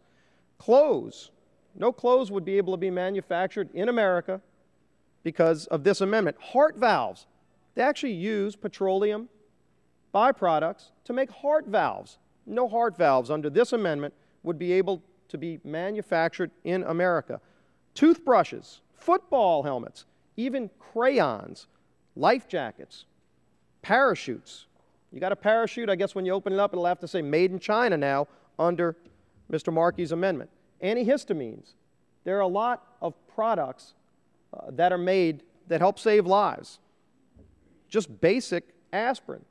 Aspirin uses petroleum as one of the byproducts in manufacturing aspirin. No aspirin under this amendment would be allowed to be manufactured in America. Purses, deodorant, pantyhose, toolboxes. You can't go to work with your toolbox anymore if it's made in America under this amendment because it contains a byproduct of petroleum that might have been refined and manufactured in America. You could buy that product if it was made in India under Mr. Markey's amendment, but not if it was made in America and then that company happens to ship any of those products they make to other countries. And by the way, the manufacturing of those products creates American jobs. Made in America would no longer be allowed under the Markey Amendment because you wouldn't be able to make it in America if you shipped it to any other country as well. You can only sell it in America, but exports would no longer be allowed under this amendment. Think about that. You shut all the ports down in the United States because you couldn't export products anymore. Soap, shoes, footballs, lipstick, eyeglasses, bandages no longer can be made in America if they're exported to another country. Now, of course, under Mr. Markey's amendment, it does have this exception. The President may provide for waivers. So let's see what kind of dictatorial power that would give to the President of the United States. Let's see how he's handled waivers in the past. We had a hearing in this committee on the scandal of the Obamacare waivers. Over 1,400 different organizations went to the White House, secretly behind closed doors. They got a waiver from parts of Obamacare from the President. Now, I've been going throughout my district, every small business I talk to, I ask anybody in the room who's ever had a waiver from Obamacare. I've yet to have one person in my district that got a waiver from the President. Who did get the waivers? SEIU, AARP, AFL-CIO, all the groups that came up here and said they need Obamacare, they went secretly to the White House and they got a waiver. They were able to get their waiver from the President. They begged, pleaded, they probably had to commit to support Obamacare to get a waiver from Obamacare. What an irony that is. All the regular folks out there have to live by Obamacare. But certain select friends, crony capitalism is what we call it, they got their waiver. Look at Solyndra, another great example of people using political favors in the White House to get special deals. We've seen how that turns out. Doesn't end well for the American taxpayer. Look at Boeing. You know, White House basically told Boeing, unless they use union workers, they can't build a plant in South Carolina. That's how the President uses waivers. So under this amendment, if you make products in America and you happen to do good and find markets elsewhere where you can also sell them and create more jobs in America, you can't do that under this amendment unless you cut that special secret deal with the President. This is the height of crony capitalism, the height of what's wrong with our economy right now. And yet, under this amendment, you would not be able to export any of the products that are made on that list if you make them in America. If you make them in another country, that's great. Those jobs would stay over in those other countries. But no longer would you be able to have Made in America stamped on products anymore. We got to reject this amendment, and I yield back the balance of my time. Gentleman's time has expired. Is anybody on the minority side wish to speak on their own and not? Do we have to listen to Markey one more time? Gentleman from Texas is recognized for 5 minutes. Mr. Chairman, I'm glad I heard my colleague from Massachusetts give those of us from Texas, Louisiana by to oppose it. Let me start out by saying we produce steel in our country. We may import the iron ore from Minnesota, or we may get it from Canada. Are we going to now see an amendment that we can't export steel? I have this battle sometimes in my own caucus that chemicals and refined products are manufacturing. And our goal in our country is to have manufacturing capability here, and so we can export to the world. We have those downstream jobs, and granted, Louisiana and Texas has most of them. But I don't mind sharing them. If somebody else wants a refinery, I hope y'all help you build it.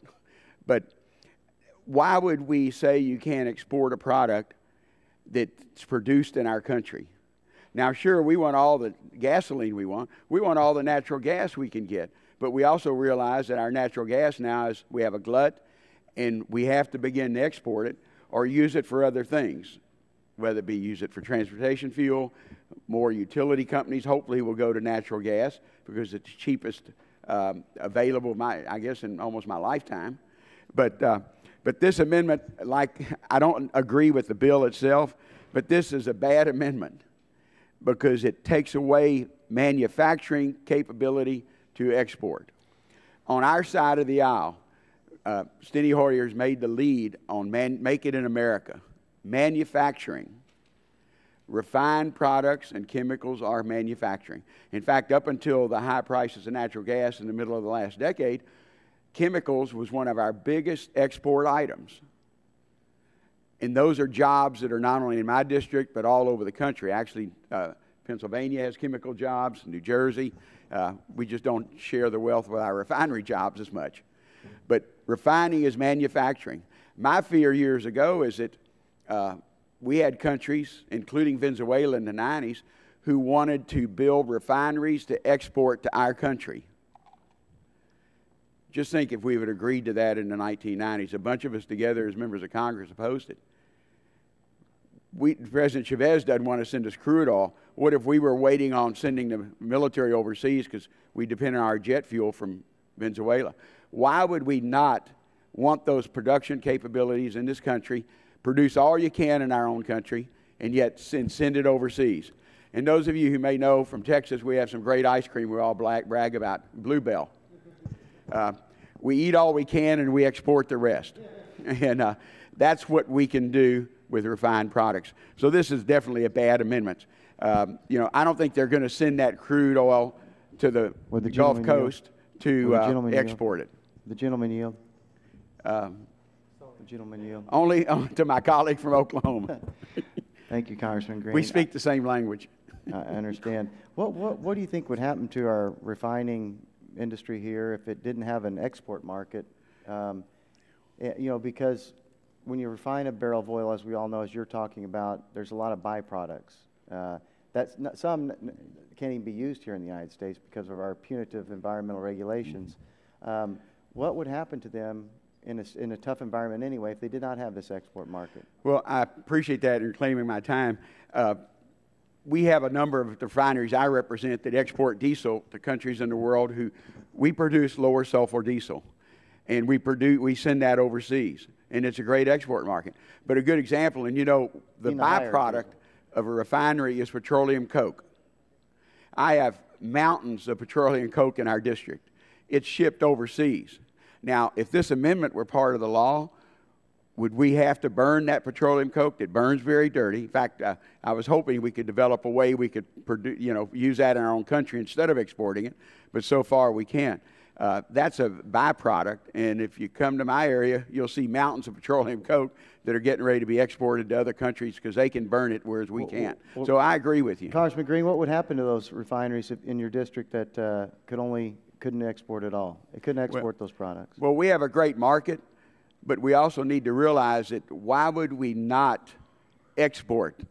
Do you know our balance of trade has always been a problem in the last 20 or 30 years? Why would we not export a high-end item like a refined product? Just like instead of buying keyboards from China, I would rather have those keyboards made here and let's send them to China.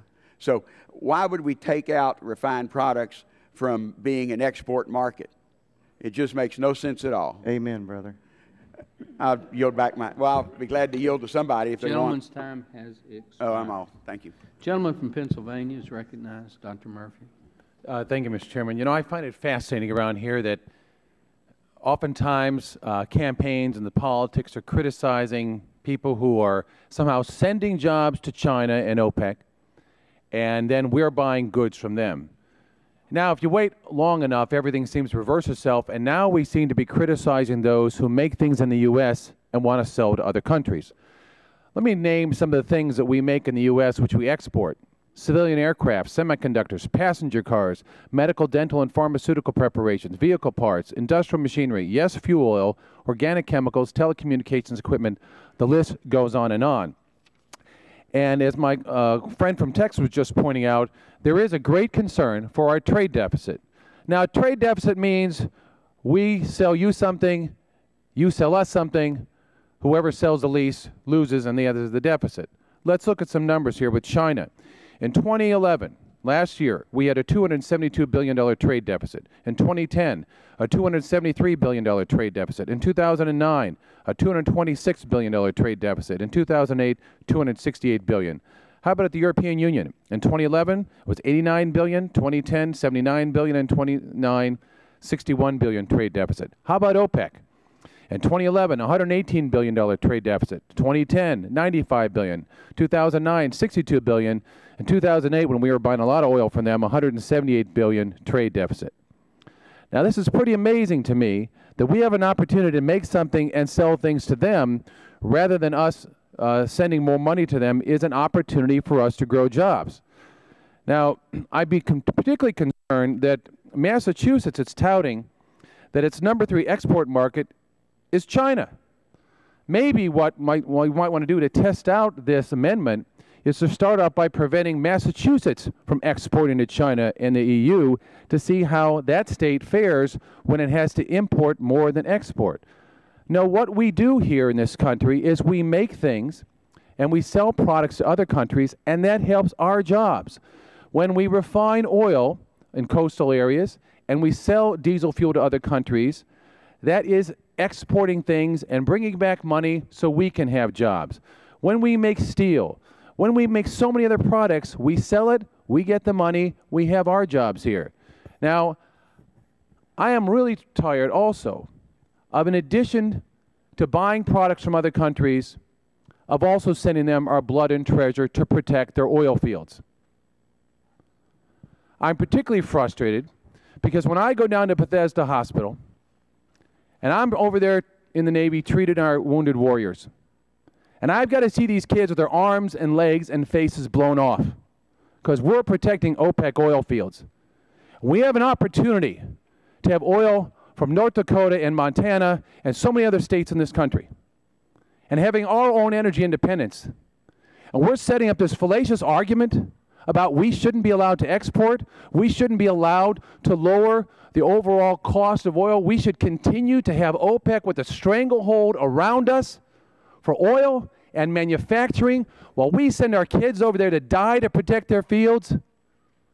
Please, Mr. Chairman, let's have some sanity in this chamber and in this House and in this committee and understand that all these costs and all these numbers pale in comparison to what we see from sending thousands of soldiers over there to protect Mideast oil. We have an opportunity here to have tens of thousands of jobs with our oil, with North American oil, with North American workers, with North American laborers and operating engineers and welders and steam fitters. What about them? What about American jobs? I've had it up to here with protecting OPEC. I've had up to here with continuing to argue about jobs going off to China. We have an opportunity to do something today. And instead we're saying we can't make things here, we can't manufacture things here, we can't drill for things here, we can't mine for things here and send them to other countries. It's about time. It's about time that we paused and understood that what makes America great is our ability to make things, our strength of our military, the ingenuity, creativity, and inventiveness of Americans. And if we somehow draw this line around our borders and say we're not going to sell anything to the world anymore, we will suffocate ourselves from breathing our own air. We will continue this trade deficit, which is destroying our economy. So I urge my colleagues, if for no other reason than saving lives of Americans who have to go overseas and protect oil fields from OPEC, for no other reason than that, vote no on this amendment and keep Americans strong. I yield back. Gentleman's time's expired. I'm generally recognizing in orders of seniority unless your accent is similar to mine. And then the gentleman from Pennsylvania, Mr. Doyle, is recognized. Are you trying to say my accent is similar to yours? I'm saying it's seniority, and it's your turn. Oh, thank you, Mr. Chairman. I appreciate. Well, listen, I'm glad my colleagues, my good friend Mr. Scalise and Mr. Murphy got all that off their chest. I didn't know how Obamacare got into the discussion, but Mr. Scalise, I think you feel a lot better now that you got all that out there. Look, I don't support the Markey Amendment, but I understand why he's offering it. And one of the most unfortunate parts of this entire debate, the whole time we've been having it, is the hyperbole that we've been hearing from some that this Keystone Pipeline is going to give us domestic security, that all of a sudden we're going to have a source of oil and we'll no longer need to buy from outside sources because we've got all this oil coming from Canada that we're going to be able to use. Well, we know that's not true. I support exporting, and I understand the whole process. We've been telling the American people that somehow this Keystone Pipeline is going to lower the gasoline prices. Well, everybody knows that's fantasy. This oil's priced on a world market. We told people that this is going to be hundreds of thousands of jobs for Americans. Well, we know that's not true. There's going to be jobs for Americans, and there's going to be construction jobs, but the numbers, you know, this huge number. And then lastly, we tell them that 75% of the steel in this project's coming from North America.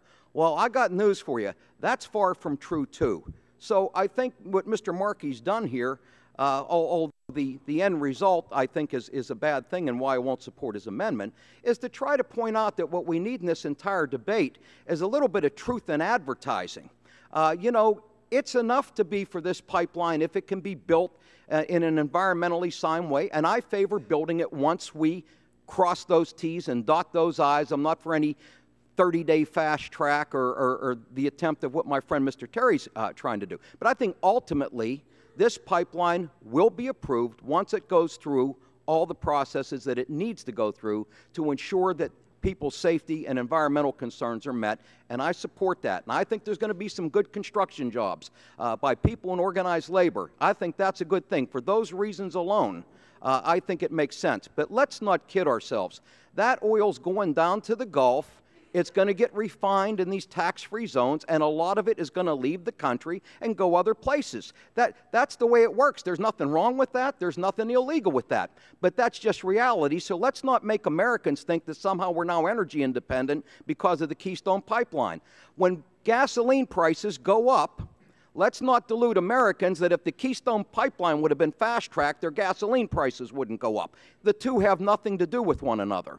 And let's be sure also that if we're saying that something has 75% of North American steel in that we're able to certify that that's actually so. So there's a lot of good reasons to be for this pipeline once it's approved and go through the process the right way. And I will oppose the Markey Amendment because I believe that it's more an illustration of let's have a little bit of truth in this debate than what it would actually do, I think, would be detrimental. But I just think we ought to give the American people true expectations here and not sell this Keystone Pipeline as some cure-all, end-all to all the problems we have in the United States, because that's just not true. And I would yield the remaining amount of my time to any one of my Democratic colleagues that might want to take advantage of a minute and 30 seconds.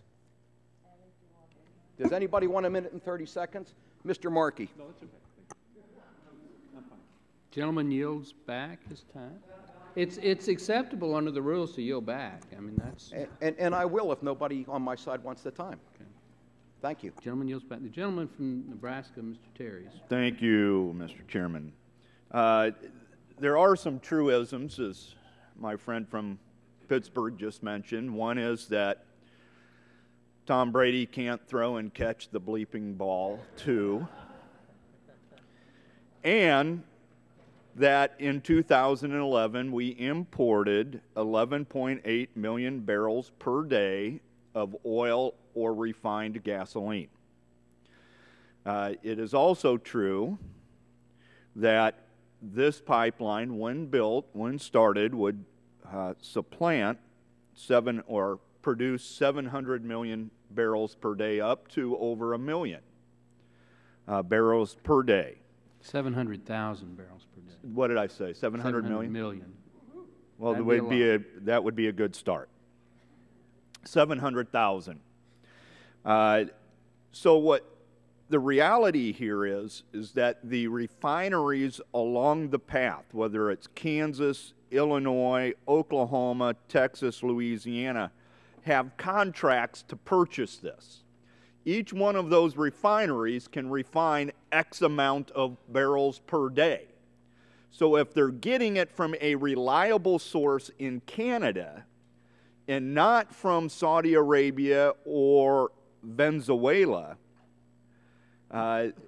then that adds to our national energy security because it's a reliable source. We don't have to worry about the number of tankers coming from Venezuela today or the mood of Hugo Chavez and whether or not he's going to allow that oil to come to the United States versus China.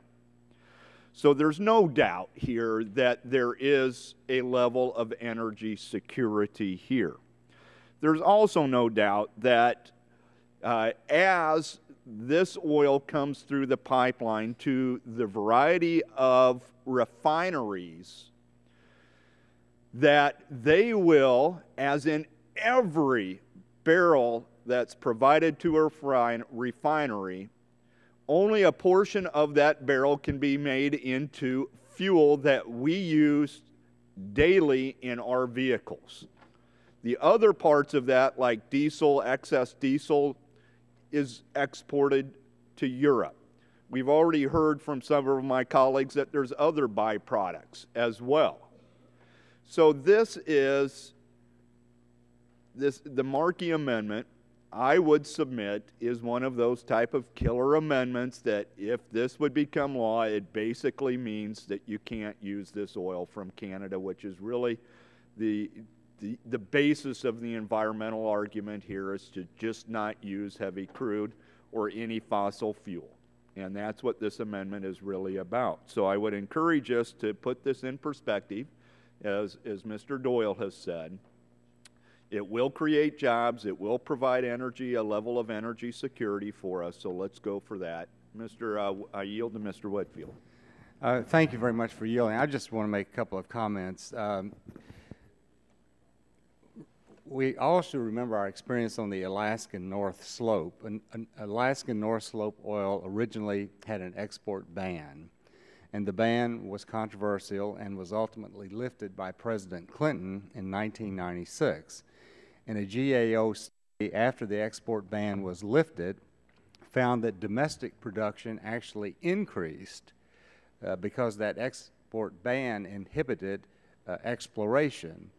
So I think that an export ban would really be doing the exact opposite of what we hoped it would do. And then I would also refer once again to the memo from Carmine DeFigolo, who is the Deputy Assistant Secretary for Policy Analysis at the United States Department of Energy, in responding to the study by Philip Verlager. And Philip Verlager's study is where everyone started talking about, oh, all this oil is going to be exported. Well, in his memo, Mr. DeFiglio basically shoots holes in Mr. Verlager's article. And he specifically says that from their analysis, and their being the Department of Energy, they concluded that very little, if any, of this oil coming into the U.S. would be exported, that there really was no real basis for that. But even if oil is exported, I, for one, think it might be beneficial to the U.S. because of our huge trade deficit. And, you know, let's let the free market work. So I just wanted to point out those two things, and I appreciate the gentleman yielding time to me. Gentleman yield back. Gentleman yield Mr. back. Chairman. The gentlelady from Illinois, Ms. Schakowsky, is recognized for 5 minutes. You know, I want to agree with Mr. Doyle, who says, let's be honest about this legislation. H.R. 3548 is called the North American Energy Access Act. And at this point in the debate, it seems to me it ought to be called the North American Energy Export Act. That suddenly we have changed the conversation from how important it is to have energy security and energy independence, and now how great it is to export. So at the very least, we have to have an honest conversation about what this is about. I also wanted to comment on the gentleman from Pennsylvania who talked about national security and this picture of our young men and women dying over the protection of oil. Well, last Friday, the Subcommittee on Energy and Power heard testimony on this bill from retired Brigadier General Anderson as a senior logistics officer under General Petraeus in Iraq. General Anderson was responsible for getting the fuel supplies to the troops, and he stated, and I quote, "I strongly oppose the Keystone XL pipeline because it will degrade our national security. The critical element is simply this: the pipeline keeps our great nation addicted to oil, a dependence that makes us both strategically and operationally vulnerable," unquote. So we have to be honest about our national security and about whether we're really about energy access or about exporting. And I'd like to yield the balance of my time to Mr. Markey. I thank the gentlelady. And, you know, I hear the great concern about any restrictions on any exports of oil from the United States, and that's the free market, they say. So I'm looking forward to next week when each of you can support the bill from Don Young that's coming out onto the House floor, which will open up the Arctic refuge to drilling, but it also contains in it the Young Amendment that bans export of that oil out of the United States. So I'm looking forward to all of you voting on that next week and see how many of you vote against that amendment. No, let me just finish. So you've agreed to an export ban of that oil, but you're opposing this one. And I'm looking forward to each of you next week trying to resolve these basically conflicting export free market principles on the same day.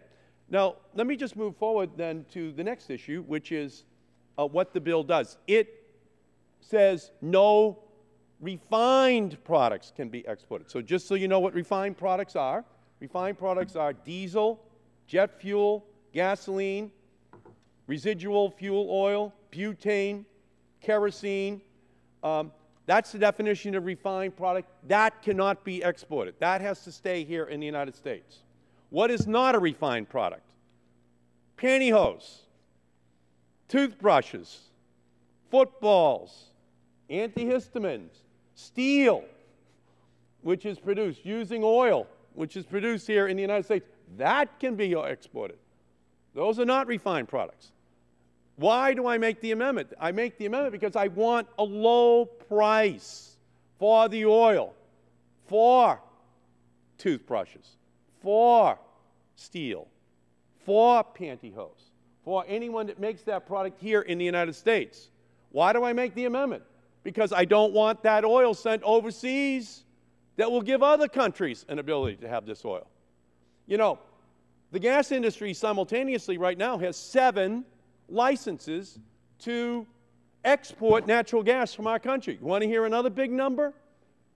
The price of natural gas in the United States right now is half the price of Europe.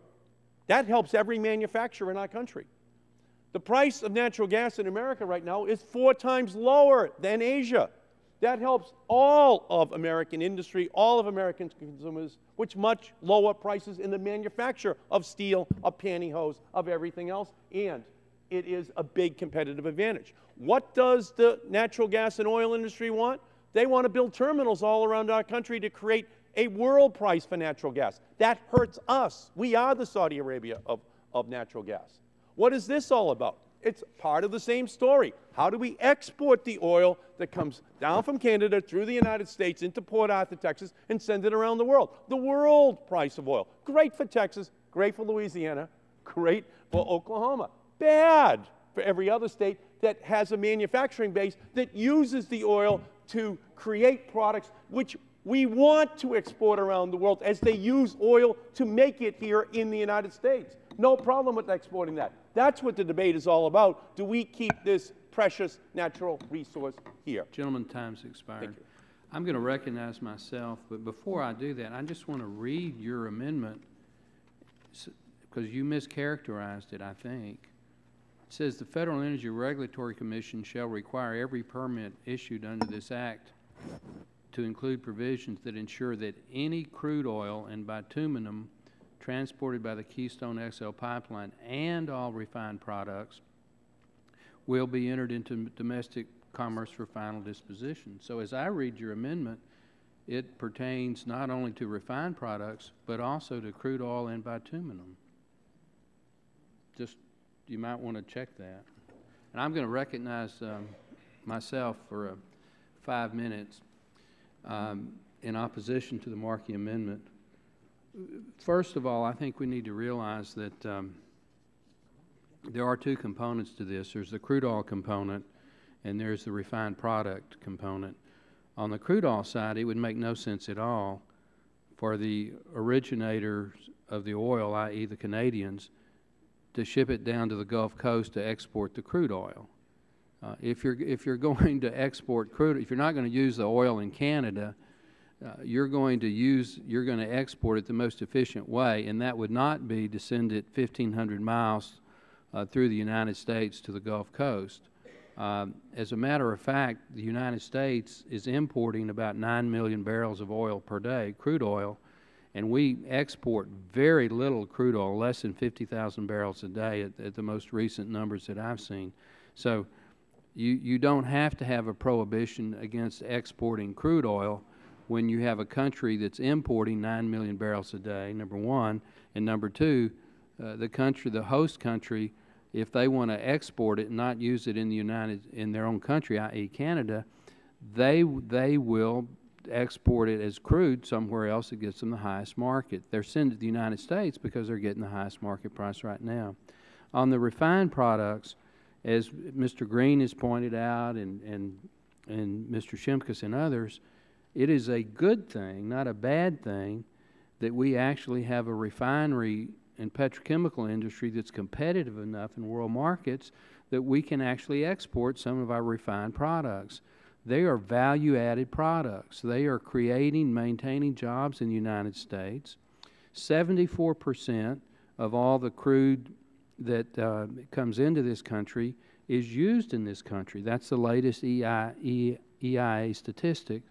But more and more, we are shipping some of our refined products overseas because we have the competitive industry to do so. We're primarily shipping them to the European market. Our refineries are more competitive.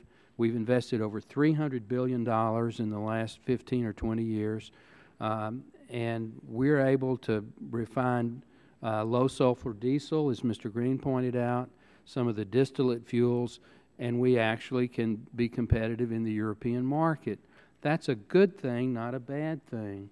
The gentlelady from the Virgin Islands was talking to me recently that a big refinery in her region is shutting down. I think it's a 500,000 barrel per day refinery.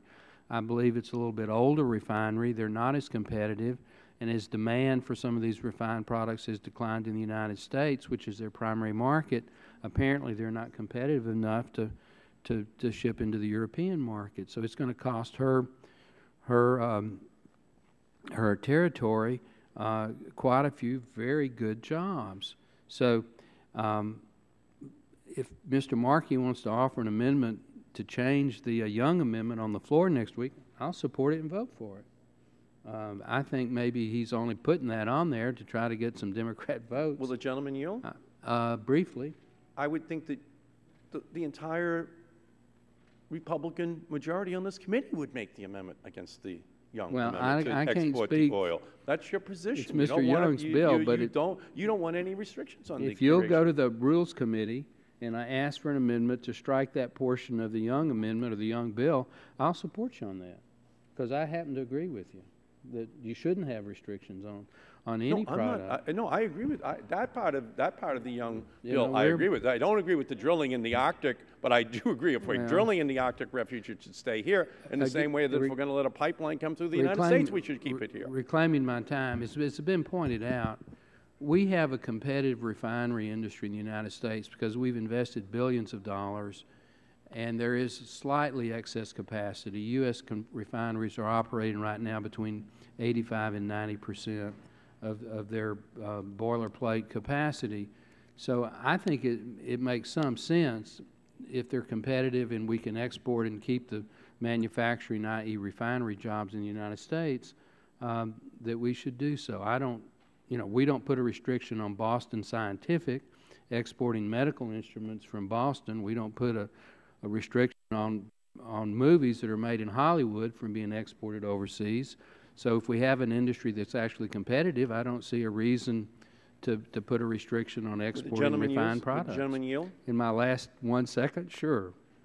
The big difference is that oil is the reason we're over in the Straits of Hormuz. Oil is the reason we're over. That's the big difference between that and toothbrushes. We aren't reclaiming and every other time. issue. We are oil actually is the #1 security risk to our country. We are actually importing less crude oil than we were. With that, my time has expired. Who seeks recognition on the minority side? The gentleman from Texas, Mr. Gonzalez. Thank you very much, Mr. Chairman. I think Mr. Markey understands that his amendment is not going to pass. But as Mr. Doyle said, it is instructive and gets us into a real debate. And maybe it's economic heresy that supply is not going to determine price. And that is the reality. I've already indicated I'm for increased domestic production. I've indicated I'm for the Keystone so that we still have the producers in North America as opposed to the Middle East. I understand that concept, and it is an important one. But I have members on the other side depicting the oil industry much like it was depicted in the movie Giant with Elizabeth Taylor and Rock Hudson and James Dean. It's changed. It's totally different. What I'm hearing over there, and I'm just assuming this because I've never been in the oil and gas business, but if TransCanada is producing the oil, are we saying that they're going to put it in this pipeline and then they're going to find some end user wherever it's going to be stored or whatever? My understanding is that they'll have contracts early on obligating a certain portion of that oil to whoever is the highest bidder based on global market prices. I said this last week at the hearing, but unless something has changed drastically from last May 15th, Dallas Morning News, on a story by Kevin Hall and Robert Ranking, a quote, "Some 70% of contracts for future oil delivery are now bought by financial speculators, largely big investment banks and hedge funds, who never take control of the oil. They just flip the contract for a quick profit. Only about 30% of oil contracts are bought by a purchaser that actually intends to use the oil, such as an airline. That's according to Commodity Futures Trading Commission, which regulates trade in those contracts. Michael McMasters, a professional Wall Street investor, testified before Congress repeatedly that speculators are pushing prices well beyond what supply and demand warrant. That is the modern marketplace in America today. Now, I will say that it will supply us with oil produced in North America, and that obviously will provide some sort of national security. To my good friend Ed Markey, I disagree. I think it will. But it will not supply us with a more reasonably priced gallon of gasoline at the pump. It's not going to happen. And this is my last year in Congress, but I would imagine all of you that will be returning will be in this room when gasoline is $4 to $5 a gallon, trying to explain why the Keystone Pipeline, which eventually was permitted and built, is not producing an affordable gallon of gas for the American consumer, which is draining our economy and will continue to drain our economy with high fuel prices. I'm going to share Mr. Markey's, I think, basic tenet in what he's trying to show. It's not truly a question of dependency on foreign oil. That is the central question. It is a dependency on oil itself, way beyond the foreseeable future. I acknowledge that I think for the next 20 years, fossil fuel is an absolutely essential mix as a transportation fuel and otherwise. But what it's doing and what it's taken away is a concerted effort that has been led by individuals as Mr. Waxman and Mr. Markey to find alternative fuel sources. But you don't join Mr. Markey in that endeavor either. When we say efficiency, CAFE standards, you're not going to ever be with Mr. Markey on that. Efficiency conservation, you're not going to be with Mr. Markey on that. Alternatives and renewables, you're not going to be Would on the Mr. gentleman Markey yield? with that. And this is my concern, that what we're doing is we're regressing. We're going backwards rather than forward.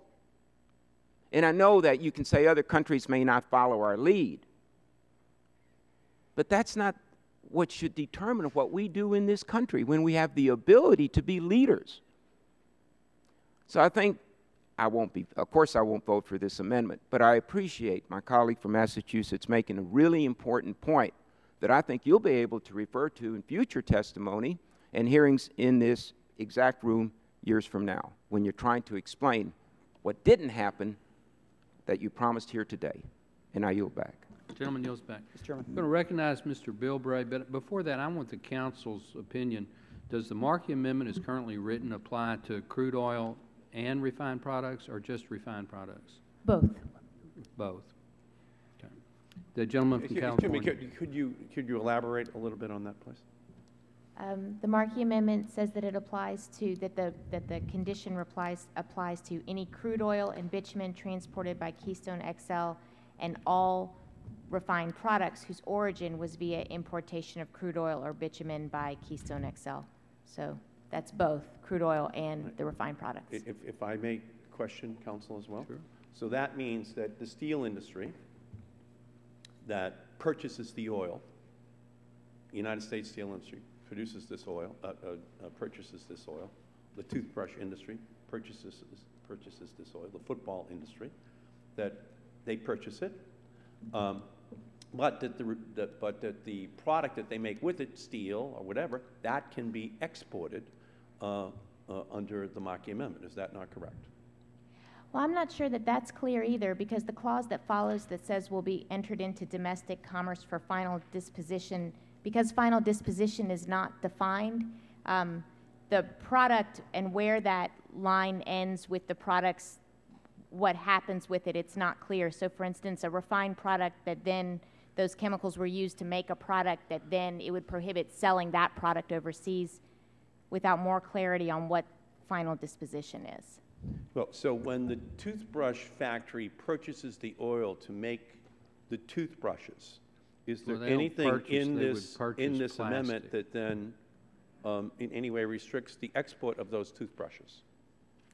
And I think that the amendment is unclear because to the extent those chemicals or whatever the product is that is used to make that toothbrush, and let's presume that the toothbrush is made here, the final disposition, if you wanted to sell that toothbrush then overseas without better clarity on final disposition, presumably this would prohibit selling that toothbrush to somewhere outside the country.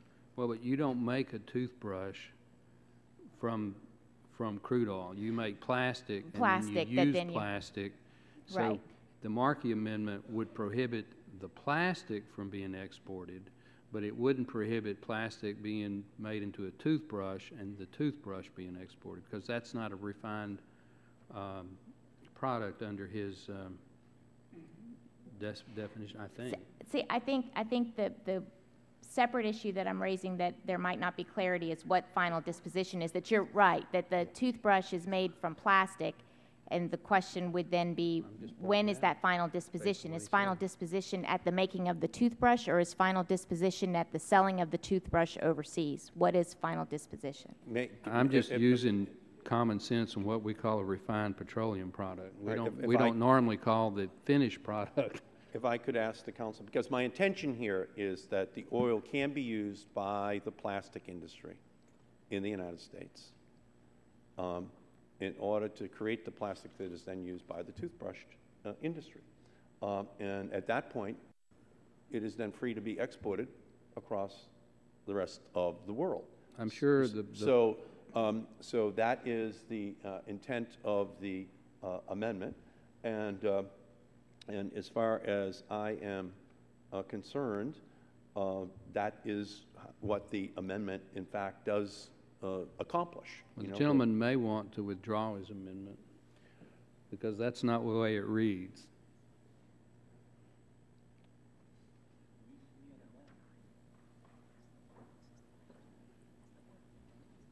And while he's thinking about that, we're going to go to Mr. Bilbray for some more debate. Thank you, Mr. Chairman.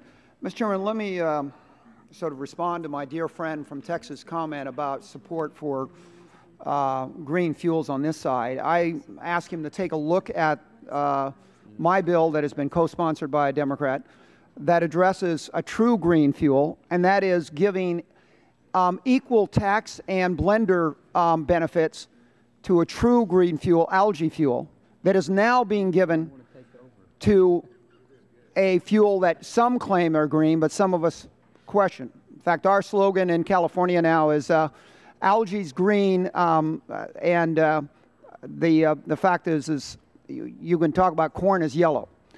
And so I'd challenge you to take a look at the fact that this Congress continues to subsidize one form of so-called green technology and specifically excludes the most promising threshold we have out there that everybody who supposedly claims to be green claims they're for, but won't take the time to correct it. And we'll go back and talk about that later. But let me just say, Mr. Chairman, it is interesting that I was looking that the Obama administration offered $34 billion to the auto industry in this country in grants and loan guarantees and a lot of other. We're not talking about giving permits. We're talking about getting money. And when the administration gave money to the auto industry, I did not see any condition of those loans that required that the autos only be sold in the United States. Even though the strategy was sold that we were going to make America accessible to new fuel-efficient automobiles. But with that package, the Obama administration did not place the condition on the auto industry for $34 billion that this amendment is proposing to place on this pipeline. Now, look, we're talking about regulations here. The whole issue that we should, on both sides of the aisle, recognize that we talk about energy independence. We talk about job creation. Well, let me tell you something, guys. As somebody who spent 16 years working, or 15 years working as a regulator, government regulation is one of the major barriers to the creation of jobs and energy independence in this country. And if we're not brave enough to admit that we've overregulated and strangled the ability to create jobs and create energy in this country, we'll never serve our constituency. Now, let me bring up this issue of export. I was one of those regulators that not only mandated the use of low sulfur fuel. In California, we require ultra-low sulfur fuel. That fuel has been outlawed in many non-attainment areas around this country under direct mandate out of the EPA and the Clean Air Act. Now, if the gentleman from Massachusetts wants to place this amendment on this bill, is he also willing to exempt all fuel mandates and eliminate all fuel mandates and clean fuel mandates that may be affected by this amendment? Because let me tell you something, a lot of this exported fuel is higher sulfur fuel that cannot be used in many places in this country. So you can't play this game and not go back and take a look at what's driving the machinery. And so much of this action that you don't like to see is being driven by the regulations mandated by this Congress and by the federal government. And then we are upset about the results, but we don't want to go back and correct it. And I just want to point out the biggest problem, Mr. Chairman, of things like Mr. Waxman's so-called renewable fuel mandate is not that we try new things or that we make mistakes, but 25 years later, 20 years later, we are not brave enough to admit we made a mistake and go correct it. And we just keep throwing money at the regulation rather than correcting it. I yield back. I yield to the gentleman from Mr. Gingrey. Yeah, I thank the gentleman for yielding. He kind of stole my thunder in regard to the automobile industry. Chrysler and General Motors go $25, $35 billion bailout. Certainly, as Mr. Bilbray pointed out, no restriction in regard to selling those automobiles in the non-domestic market. I don't think that you would hear the success story that they're purporting today if that had been the case. But let me go back to this issue of refined products. I think we owe Mr. Markey a debt of gratitude. I would say all the women of the world probably are very pleased to know now that pantyhose is a refined product. They may be a little disappointed in China and Taiwan and South Korea to know that they can't go shop and get pantyhose made in America. In this business about the toothbrush, I guess it's okay we can sell a toothbrush on a stick, but not a toothbrush on a plastic handle. Mr. Markey's amendment is not a good amendment. I know he's been looking at it, thinking about it, and I hope he will decide to withdraw it because it really doesn't make a lot of sense. Time has expired. Does Mr. Dingell seek recognition? He's the only member on the minority side who hasn't spoken on this amendment. I have a splendid amendment to be offered later, but I don't seek recognition at this time. The gentleman from Louisiana, Dr. Cassidy, is recognized. I agree with Mr. Doyle. It's kind of time to have a little truth shed. I will say I'm kind of struck by the hostility to the blue-collar jobs that this amendment expresses, and I keep on wondering, why are they so hostile to these jobs? Even kind of broaching into jingoism. I've never heard foreign so much today. But that said, let's just kind of inject some truth.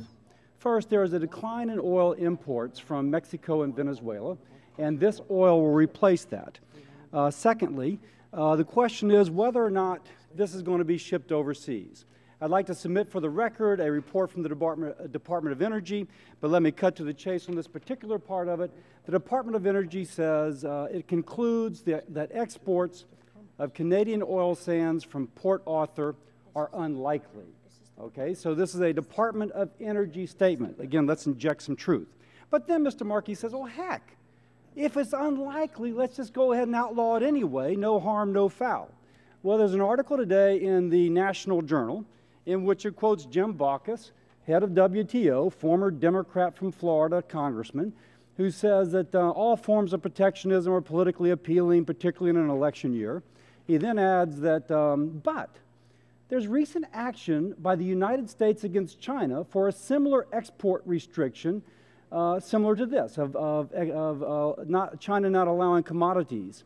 And we have said that China has broken free trade laws with their system of export taxes and quotas. He goes on to say that we would be at risk of offending this same law that we are kind of going after China on if we attempted to do something as well. Also, Michael Levy, an energy expert at the Council on Foreign Relations, is quoted in the same article. If this was somehow effective at trapping product in the United States that otherwise would be exported, the ultimate impact on gasoline prices could very well be bad rather than good. It would drive up prices. That's a reason why someone from Massachusetts should oppose this, not just someone from Louisiana. Now, then there's the issue of whether or not sending it to Port Arthur Free Trade Zone allows it to evade paying U.S. trade taxes. Well, with respect to U.S. taxes, the fact that Port Arthur is a free trade zone, this is a different source, has no bearing on U.S. revenue from Canadian oil sands imports or exports. These imports, just like the Mexican ones, are not subject to duties under NAFTA. We looked it up. I think, Mr. Markey, you voted in favor of NAFTA. So actually, the tax treatment of this product is not related to the free trade zone. It's related to the NAFTA treaty, and maybe we want to revisit that. But again, I'm not sure why suddenly that becomes something which we object to.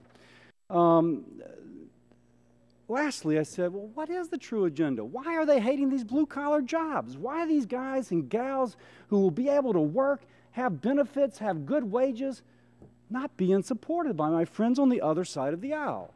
And so my last thing I will read is from the New York Times. The New York Times.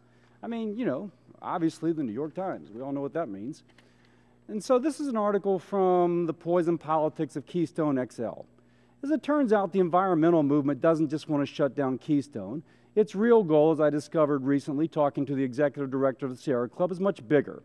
It's part of a broader effort to stop the expansion of tar sands. It is based on choking off the ability to find markets for tar sands oils. The writer in the New York Times goes on to say, this is a ludicrous goal. If it were to succeed, it would be deeply damaging to the national interests of both Canada and the U.S. It has no chance of succeeding. Energy is the single most important industry in China. Three-quarters of the Canadians agree with Harper's diversification strategy. China's thirst for oil is hardly going to be deterred by the Sierra Club. There's at least one country in North America that understands where its national interests lie. Too bad it's not the United States of America. Both for our national interests and for the interest of our workers. And lastly, in the interest of truth, I ask both sides of the aisle to support this project. I yield back. Would the gentleman yield the last 40 seconds? I yield. I yield to you. Thank you. Just to remind people, when you speculate on commodity products, there's winners and losers.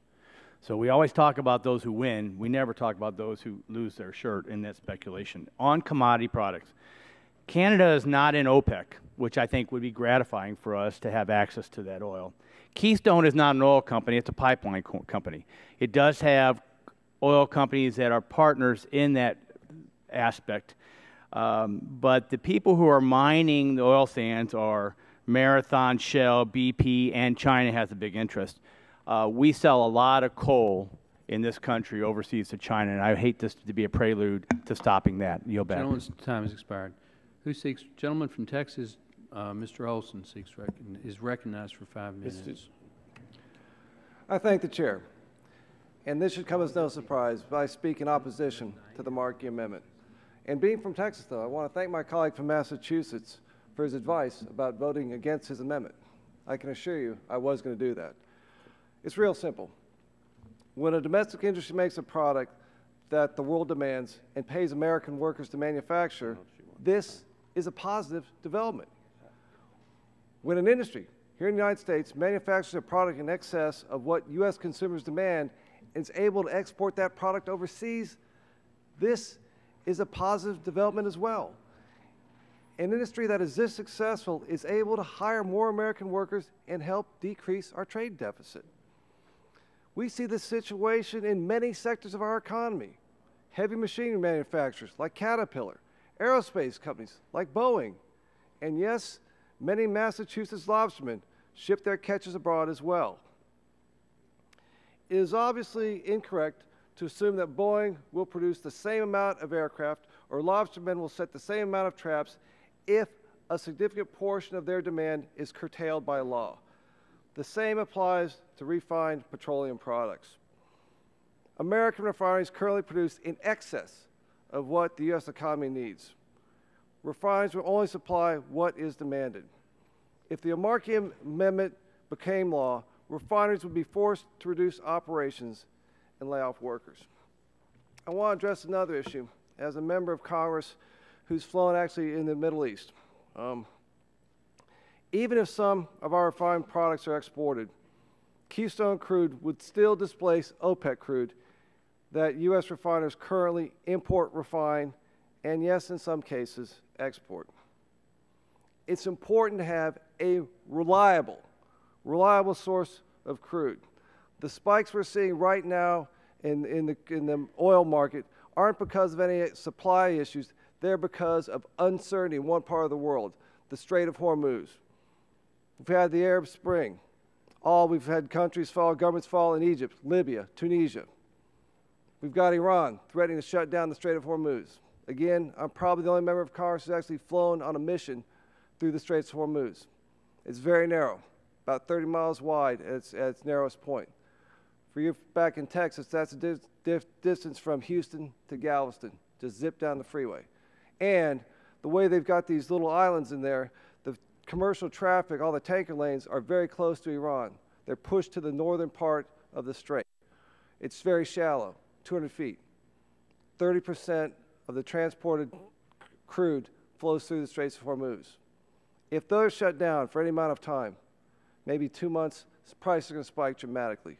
So it is a national security issue. But you don't have to take my word for it. The Department of State agrees, because we've had a very similar issue about 3 years ago. A pipeline called the Alberta Clipper, which came from the same spot in Canada and came over to the Lake Superior on the Great Lakes. And this is the record of decision and the national interest determination by the State Department for the Alberta Clipper pipeline. I'll read one portion to you. It applies today. The Department of State has determined, through review of the Alberta Clipper project application, that the Alberta Clipper project would serve the national interest in a time of considerable political tension and in a time of considerable political tension in other major producing regions in countries by providing additional access to approximate, stable, secure supply of crude oil with minimum transportation requirements from a reliable ally and trading partner of the United States with which we have free trade agreements and further augments the security of this oil supply. If that rang true 3 years ago, it rings true more so today. Again, one other thing we need to talk to, this tar sands oil that has been, the other side has demonized, they also need to realize that this oil is going to be developed. It's either developed in Canada and sent here to our refineries, which are the most technologically advanced refineries in the entire world, the ones who are the best in terms of the environmental impact of producing this oil, or it's sent to China. That's a real simple choice for me. I mean, if my choice for my kids' future, if I'm going to bet on Canada or OPEC, I'm betting on Canada. I urge my colleagues to vote against the Markey Amendment. Thank the chair. Yield back my time. Gentleman yields back. The gentlelady from California seeks time on her own accord, I believe. I do. Gentlelady's recognized for 5 minutes. Thank you, Mr. Chairman. This has been a very interesting debate, not only on this amendment, but on others that have been offered. And I've listened with a great deal of attention to what members have said on both sides of the issue regarding the underlying legislation. Let me just outline the things that really trouble me about this. First of all, I think that this is a terrible way to legislate. And let me tell you why. No presidential permit is required for the pipeline. There's a requirement that FERC is to issue a permit for the construction of the pipeline within 30 days of receiving an application. So no one is interested in what the responsibilities of an agency are for review on behalf of the American people, including my constituents. So this is on a high-speed rail for being approved. I mean, you just do it by decree. Why even bother going to an agency? You're telling an agency to turn an answer in. It's a predetermined answer, and that's it. You waive all other applicable requirements under NEPA. If FERC doesn't act on the permit application within 30 days, the permit is deemed to have been approved. I've never heard of such a thing. This is my 20th year in Congress. I've never heard of such a thing. No route in Nebraska, but there are people that are being challenged, let's put it that way, by the oil company in question. What bothers me the most is the sense that the American people have that we're not looking after them, that every other interest, special interest, whatever it is, whether it comes to money in campaigns, whether it comes to oil companies, whatever it is, that all comes before their interests. Are there some interests that are going to benefit from this? No question about it. No question about it. Do I think the jobs are inflated? I do. There are still some jobs that are going to be created in this. But what is so deeply troubling to me is how roughshod this is, that no matter what the facts are, they don't matter. They just don't matter. And I believe that this decision, if it's finally approved, it's going to come home to haunt us. It's going to come home to haunt the Congress because of the way it was done, and that the interests of the American people were not really taken seriously. I appreciate what people are saying on both sides about markets and how they work, and I think very good points have been made. And there may be some things in Mr. Markey's amendment that need some tightening up. But I think what's at the base of his amendment is, you better put the American people first in this. And you know what? Under the guise of oil, we're saying that we're putting their interest first, except no one can step in and do anything according to the underlying legislation, because you've already predetermined that they simply have to stamp the paper approved. That's not the way we're supposed to operate in Congress.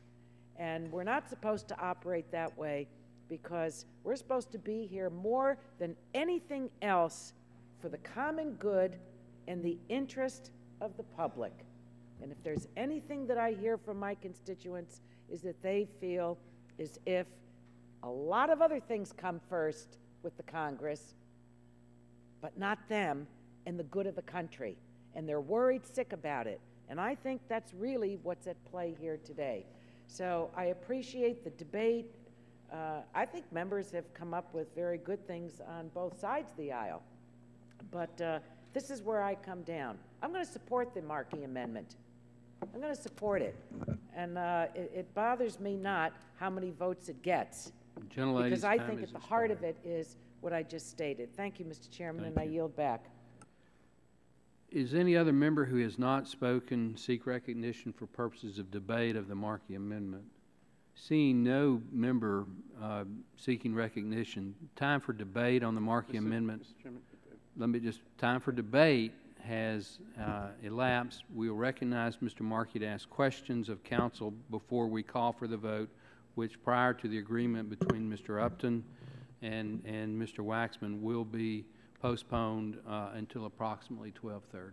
So Mr. Markey has some questions for council. Thank you. And it's just two questions. The first question to council is, looking at the amendment, when an American plastics company buys oil, bitumen, or refined petroleum products, has the oil, bitumen, or refined petroleum product entered into domestic commerce?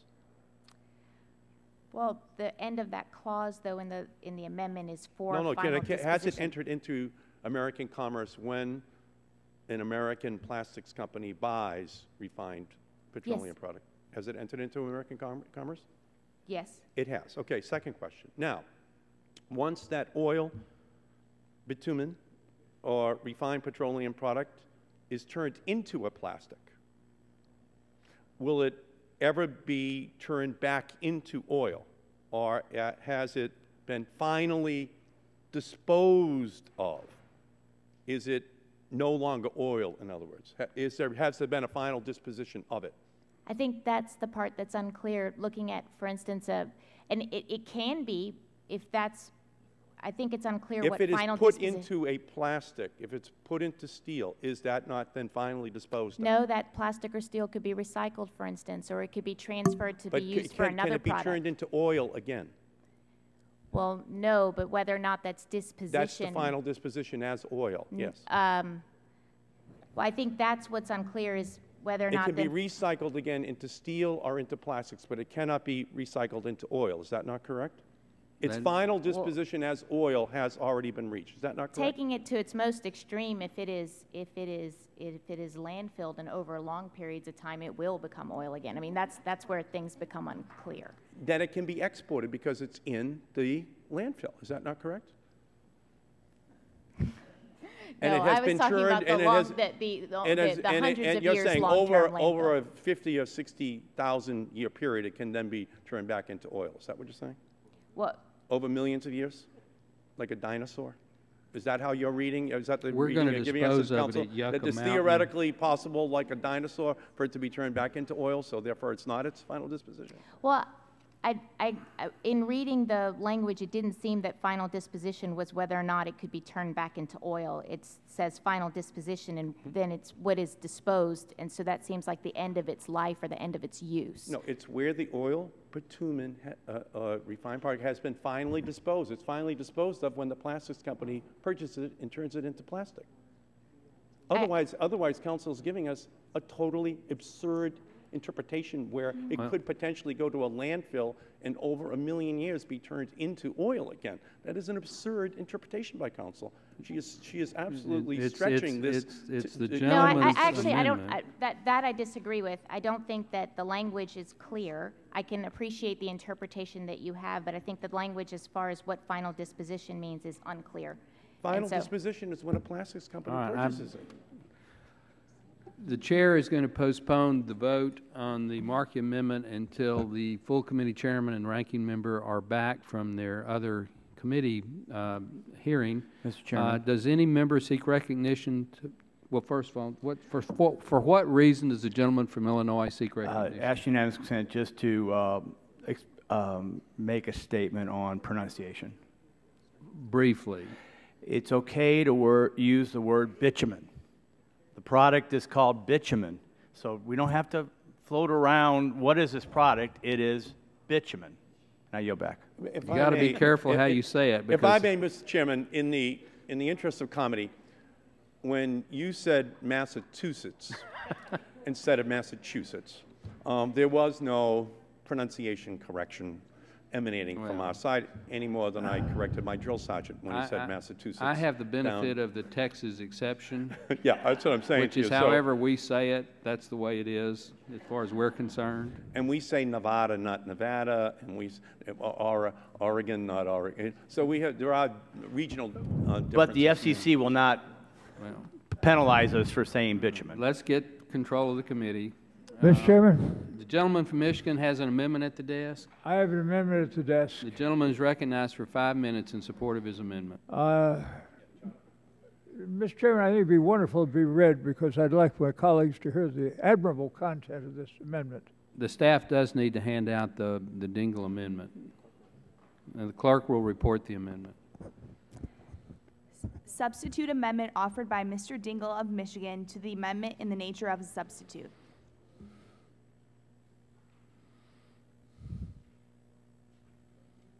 You haven't finished the reading. Without objection, considered as read. I'm enjoying Oh, you the want it reading, Mr. read? Chairman. I'd kind of like to have Okay. it read. Okay. Clerk will read the amendment. In lieu of the matter proposed to be inserted, insert the following. Section 1, Keystone XL Pipeline Project Authorization and Permits. The procedures established under Executive Order 13337 as issued by President George W. Bush on April 30, 2004, shall be carried out with respect to authorization of and permits for the Keystone XL Pipeline Project. Thank you. Gentleman is recognized for 5 minutes. I thank you, Mr. Chairman. You will note, my dear friends and colleagues, that this amendment is going to utilize the procedures set forth by President George W. Bush on April 30, 2004, with regard to the permitting of the pipeline. The amendment would require that approval and permitting processes follow clearly understood processes established by President George W. Bush. My friends in the majority who have been pushing so hard on this issue are concerned about the amount of time it's been taking to approve the permit to build this pipeline. In the executive order in question, President Bush established a timely process in which an issue like this can be considered. Agencies can be consulted regarding the permit application, are required to submit their views within 90 days. The environmental review can be completed, and experts who know about this subject and project like this can and will be consulted. And it will be dealt with by agencies with greater expertise than by the State Department on matters of the permitting that will go forward. Instead of allowing this process to play out, Congress has chosen to rush the administration even though there are serious problems with the route of the pipeline. And well-established and well-understood mechanisms for issuing permits of this kind are unfortunately disregarded in the legislation before us. The legislation before us is going to be a splendid source of litigation, lawsuits, ill will, and political troubles by reason of the fact that a whole different mechanism is substituted over the well-established practices which take place under the regular permitting process. This is a 1,700-mile pipeline that's going to cross rivers, aquifers. It's going to go across public lands, parks, farmlands, through municipalities, and it's going to create an absolutely magnificent opportunity for litigation and ill will.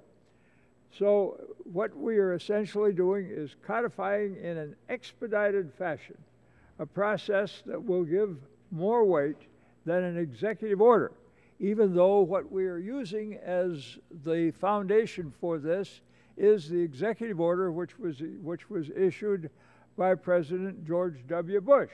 It was his intention at that time to follow forward and to see to it that this process moves speedily.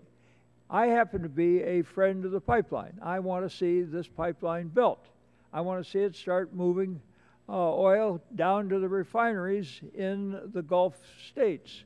I would observe to my colleagues, and this is something which should be kept in mind, that pipeline is going to be built going west or it's going to be built going south. I want to see it built going south because if it's built going south, it goes through the United States and it uses U.S. steel and U.S. labor. It also will see to it that the refining is done in the United States and not in China, because the United States will get the business, but more importantly, it will also do so in a careful and responsible fashion, which we will not see done if it is done in China. And we need the oil. The oil is going to come, and it is going to be produced in one way or another, and we might as well see to it that the benefits are derived by the United States. Having said this, we are simply codifying the process, expediting the matter, and avoiding a prodigious wealth of litigation which will occur and which I can assure you will be handled very well by the environmentalists in their opposition to the pipeline and the production of the oil. Having said that, we might as well see to it that we use an understood process that will give acceptance to that process, and that we do so in a way which confers the benefit on the United States, jobs in the United States and other things, but which does it in a way which can be understood by our people by reason of the fact that we're using settled processes that have been used since the dates of the Alaskan pipeline in the 70s and since the dates when the National Environmental Policy Act was enacted into law. This is, if you want to solve the problem that is before us, and if you want to come forward with something which in fact really does work to abate the problems that we are concerned with here today, then I would urge my colleagues to support this amendment and to see to it that it goes forward, because in so doing, we will be choosing the fastest way, most free of the excessive litigation which is going to be triggered by the bill as it is written before us now. I urge my colleagues to help us move this pipeline forward and to do so in a responsible and understood fashion in a way which will enable us to get the business of the nation done so we can perhaps get down to some other things we have to do around this place. And with that, I yield back 14 seconds. Gentleman yields back Mr. his time. Chairman. Chair now recognizes the gentleman from Nebraska. Thank you, Mr. Chairman. I rise minutes. in opposition to this amendment. Gentleman is recognized for 5 minutes in opposition. I appreciate where the gentleman from Michigan is coming from on the basis of this amendment. But the reality is this is an extraordinary situation because we have a president that chose to deny this permit, putting us in this position. The presidential permit, as done by executive order, the reassertion in here, I agree the whole purpose of this bill is to move forward on the pipeline despite the president's effort to kill it. It is the president who said, or let me back up, it is the State Department who said they have enough information to make a decision. The volumes of binders sitting by Mr. Pitts is the environmental study, the final environmental study. So saying that there isn't one is just outright wrong. The State Department said they had enough information here, that they were working diligently, and would make a decision before December 31st. It is the President then, after the NRDC, the Sierra Club that Mr. Cassidy pointed out during his statement on the last amendment, said that this was going to be the line, this pipeline was going to be the line in the sand that the environmental community drew for the President. The President replied to that by saying, I'm going to delay this until after the election. It is the president that made this a political football. When he said he was going to put his election year politics ahead of what the best interests of this nation and this pipeline. So that is what put us in this predicament. And we're not going to go back to the politics that's being played within the White House right now.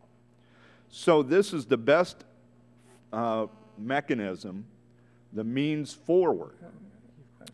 It says in this bill that we are going to take all of the work product that the State Department said was sufficient. We carve out that 30-mile or maybe 40-mile, maybe 50-mile jog in the state of Nebraska and let that proceed, but start on what's already been done. So let's get on with it. Let's put the politics aside. The president left us no choice but to work around the presidential decision-making here, because we already know that he's not going to make the decision until after the election. And by the way, this pipeline has contracts to the refineries that have to be met, and the only way to accomplish that would be to start construction as soon as possible. So I respectfully request to put into the record a unanimous consent to put in the U.S. Department of State's memorandum permit for the Alberta Clipper pipeline that says when the State Department followed regular procedure and the presidential permit was authorized, not caught up in politics, because this was 2009, not 2012. The State Department said the approval of the permit sends a positive economic signal in a difficult economic period about the future reliability and availability of a portion of United States energy imports, and in the immediate term, the shovel-ready project will provide construction jobs for workers in the United States. Let's do that for the Keystone Pipeline as well. Without objection, it will be submitted for the record, and the gentleman yields back his time. Chair now recognizes the gentlewoman from California for 5 minutes. Thank you, Mr. Chairman. I support Mr. Dingell's amendment because I think it's a sensible one. Our colleagues across the aisle keep saying that TransCanada isn't getting any special consideration. But that's really what this bill is about. This is a bill that's just chock full of exceptions. It applies to only one pipeline. Rather than pass a regulatory earmark for Keystone, Mr. Dingell's amendment codifies the executive order currently governing pipeline border crossings. So if this amendment were to be adopted, then all pipelines would have to play by the same rules. There wouldn't be one set of rules for Keystone XL and one set of rules for everyone else. So I support it. Again, I think it's sensible. I think it's a much better way to go, and I'd be happy to yield to Mr. Dingell. I'd be very appreciative. You know, the only thing the State Department is really concerned with, and with which they have expertise, is in letting the permit go across the U.S.-Canadian border. That's the only area they have expertise in. There are going to have to be all manner of environmental decisions made about all manner of other questions. Crossing rivers, crossing streams, going past national forests, public lands, federal, state, local, dealing with the concerns of people in cities, question of safety and hazard and pollution of the water and the air and all manner of other things, questions of jobs and the impact it will have upon persons of limited means and things of that kind. The consequences of entrusting that kind of situation to an agency so lacking in expertise is a very serious one, and we will regret it. The other point that I'm trying to make, and apparently I can't seem to get through to my colleagues, is that you are substituting here in this legislation something which is a totally new and poorly understood process.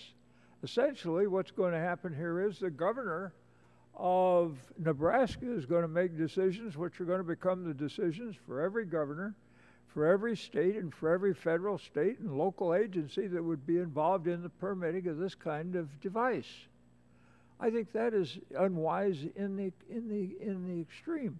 And it's going to infuriate the environmentalists who are going to be on this like a duck on a June bug. And the end result of which will be that you will see litigation going on, perhaps for generations, because of this question. Because the legislation before us does not abate the opportunity of citizens to litigate.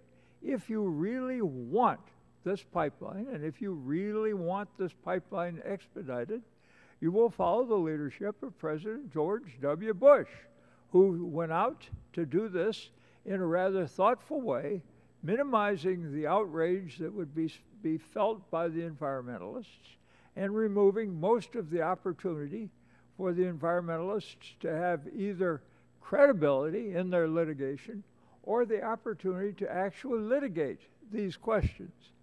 And this is just plain common sense. Is it going to take a little more? Yes, in terms of time. But that is not bad, and much of that work has already been done so that it doesn't have to be replicated a second time or a third time.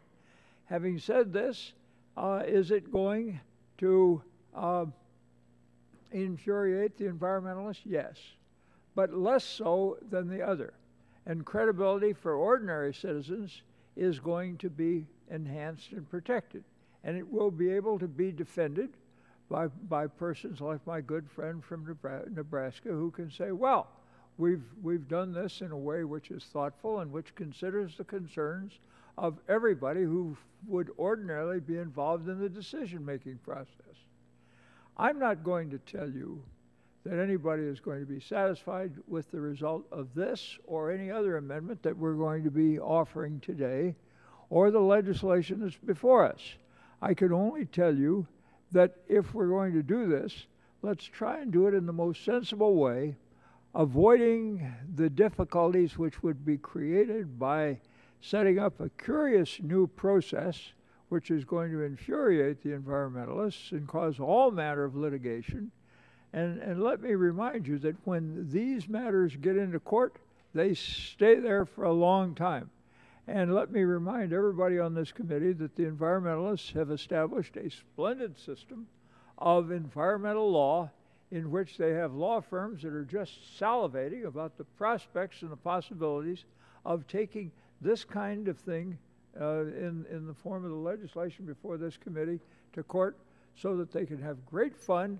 And in the process, you are creating, believe it or not, a splendid Full Employment Practices Act for the lawyers. I urge you to accept the amendment. It will save time, money, and it will get the pipeline built more speedily. And I thank the gentlewoman for yielding. Gentlelady yields back her time. To seeks recognition. The gentleman from Kentucky for 5 minutes. Thank you very much. And we all certainly have great respect for the gentleman from Michigan, and his amendment would basically put this project back to where it was. And in our honest view, the president himself, Mr. Obama, politicized this issue when he originally indicated that he was going to postpone any decision until after the election. And that's okay because, you know, politics is politics, and we play our politics, you play your politics, the president plays his politics. But the reason that we feel that this is imperative is because those of us on this side genuinely believe that it is in the national interest that this pipeline be built. And if we return to the executive order that was used by President Bush, I'm convinced that the pipeline will never be built. And I also do not have any illusions that if this pipeline is built under whatever circumstance it's built, that there will be plenty of lawsuits. In fact, the other day, I was talking to some people at EPA, and they've indicated they have like 700 lawsuits over at EPA pending right now under the Clean Air Act and Clean Water Act alone. But when the president made his decision and he said, I have not had enough time to review this, it left the impression with the American people that, well, the route changed, therefore there really hadn't been enough time to look at this. Well, there's been 40 months to review this pipeline. 11 agencies have looked at it in the federal government. There have been 7 committee meetings. There have been 2 bills that have passed the House of Representatives, and 1 was even signed into law by the President. Secretary of State Clinton herself indicated at her speech at the Commonwealth Club in San Francisco in October of 2010, when asked a question, are you going to approve the Keystone Pipeline? She said, I'm inclined to do so based on the information that we have. So really the only thing that has changed here is the 60-mile route in Nebraska. Everything else is the same. This is over a 1,700-mile pipeline. So the only thing that has changed is the route in Nebraska. So all of the agencies have looked at it. The State Department even issued their final environmental impact statement in August of 2011, and in that environmental impact statement, they indicated that between the option of building the pipeline and not building the pipeline, the preferred decision was to build the pipeline. And one reason for that was that if it was not built, and this oil comes out of Canada by rail or by truck, the emissions would be much greater than they are using the pipeline. So it seems reasonable to adopt the Terry legislation, because basically what it says is, yes, FERC's going to make the decision within a certain period of time. The state of Nebraska has the opportunity to look at this route, make their environmental decisions based on that route. The NEPA that has already been adopted would stay in place, and the pipeline could go on and we could start building the pipeline in areas outside of the state of Nebraska while Nebraska is going through its process to finalize. So I think this pipeline has been adequately studied. Everyone that's looked at it indicates that the protections are there, and the only issue is like 60 miles within a 1,700-mile pipeline. So with all the respect we have for the gentleman from Michigan, I believe the adoption of his amendment would really defeat our purpose and would probably lead to this pipeline never being built. And so with that, I would respectfully oppose his amendment. Would you yield me your last 30 seconds? Be happy to yield. Thank you, Mr. Whitfield. The 2 feet of documents over here is the environmental study that was done on the entire route from Canada down to the refineries. Mr. Pitts is holding part of that up. Now, it's important to note that because all of the work's been done. What wasn't clear to the President at the beginning of this process is what the environmental community would come out and draw the line in the sand and say, you need to kill this project. And they even said, one of the gentlemen in the environmental community said, this is the way to get your mojo back to the President, your environmental mojo back. So what's different about past is that this has become the war of the environmentalists now. Gentleman's time's expired. Who seeks recognition? Gentleman from Oklahoma is recognized for 5 minutes. Thank you, Mr. Chairman. And I'm listening to everything. I'm opposed to this amendment. I respectfully oppose this amendment. You know, I think, the definition of insanity is doing the same thing over and over again, expecting different results, and we're not getting any results from the State Department. The President's had ample time to make a decision on this. He could do it through executive order. We know he's used that in the past. He hasn't done it. He's delayed and delayed and delayed and used excuse after excuse after excuse to not grant this project. The President has really failed in this case. And I think that the biggest thing, not only is it the right thing to do, but it creates jobs in America. And right now, the only jobs that this President's really created in America are IRS agents and census takers. These are private sector jobs, 20,000 or more, that can immediately be employed by the construction of this pipeline. Why is that not a good idea right now? Unemployment's over 8%, 15 million people out of work. Unemployment's actually higher than that right now. And we have an opportunity here in America to have a project that could revolutionize our country by 20,000 jobs, and when fully implemented, this pipeline would directly and indirectly create over 100,000 private sector jobs in America. And this isn't a stimulus bill. This bill requires zero money from the taxpayer. Zero. It's what we should be doing. It's a shame it's not happening, and that's why I oppose this amendment. I'd also like to reserve some of my time for Congressman Terry. I don't need it anymore, thank you. Would the gentleman yield the remaining time? And I'll just end by this. I wish my friend, Mr. Terry, would use the microphone where the binders are, because they're about 3 feet high. Well, I mean, 2 feet. 2 feet, double stacked. And that would show a good picture, because it's gone through all the studies. They're complying with NEPA. I mean, we're talking about 60 miles out of a 1,700-mile pipe process that will be resolved within the state of Nebraska.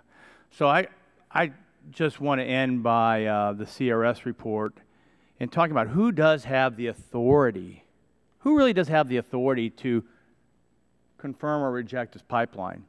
And the CRS did a report, and I quote on page 6, source of congressional authority to regulate foreign commerce. Article 1, Section 8 of the Constitution authorizes Congress to, quote unquote, regulate commerce with foreign nations, close quote. Whereas an independent presidential authority in matters affecting foreign commerce derives from the President's more general foreign affairs authority, Congress's power over foreign commerce is plainly enumerated by the Constitution, suggesting that its authority in this field is preeminent. That's us. In a review of the origins of the Constitution's Foreign Commerce Clause, the Foreign Special Counsel of the Department of Justice Office of Legal Counsel emphasized the placement of the foreign commerce power with Congress, stating that the power to regulate foreign commerce at the national level was to be vested in Congress. The debate at the Philadelphia Convention over whether or a bare majority or a supermajority of each house was required to enact foreign commerce regulations demonstrates that the framers intended such regulation to be made by a legislative body rather than an executive or a judicial one. And with that, I'm pleased with this movement by my colleague from Nebraska. I think we're on firm legal ground, and we'll revisit this again. With that, I yield back my time to the gentleman from Oklahoma, who then yields it back to me. Is there anyone else seeking recognition? Seeing no one, the question is on the Dingell Amendment. Per the agreement with Chairman Upton and Ranking Member Waxman, votes will be postponed on the Dingell Amendment at 12:30 when the conference committee returns.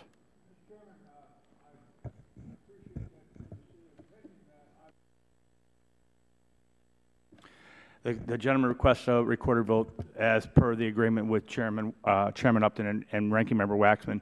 That will be rolled into the series of 3 votes. Once we once we start again at 12:30. With that, this markup is recessed.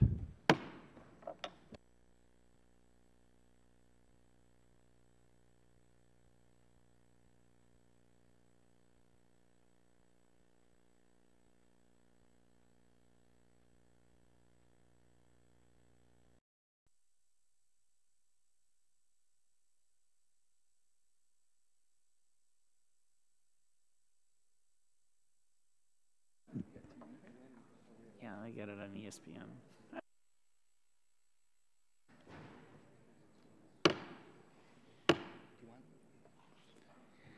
Sorry, we're a little bit late coming back. The conference on the tax cut extension is still going on.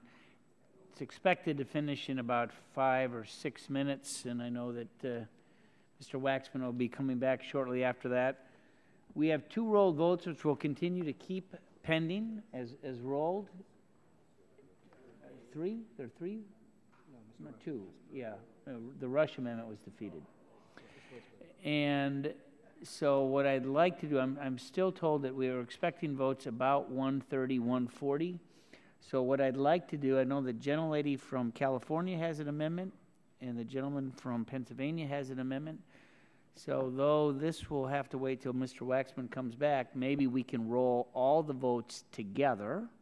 But if not, we will start with the gentlelady from California's amendment for debate and see where we go from there. Yeah, and the gentlelady asks that her amendment be offered. We'll ask unanimous consent that it be considered as read, and the staff will distribute the amendment. And the gentlelady is recognized for 5 minutes in support of her amendment. Thank you.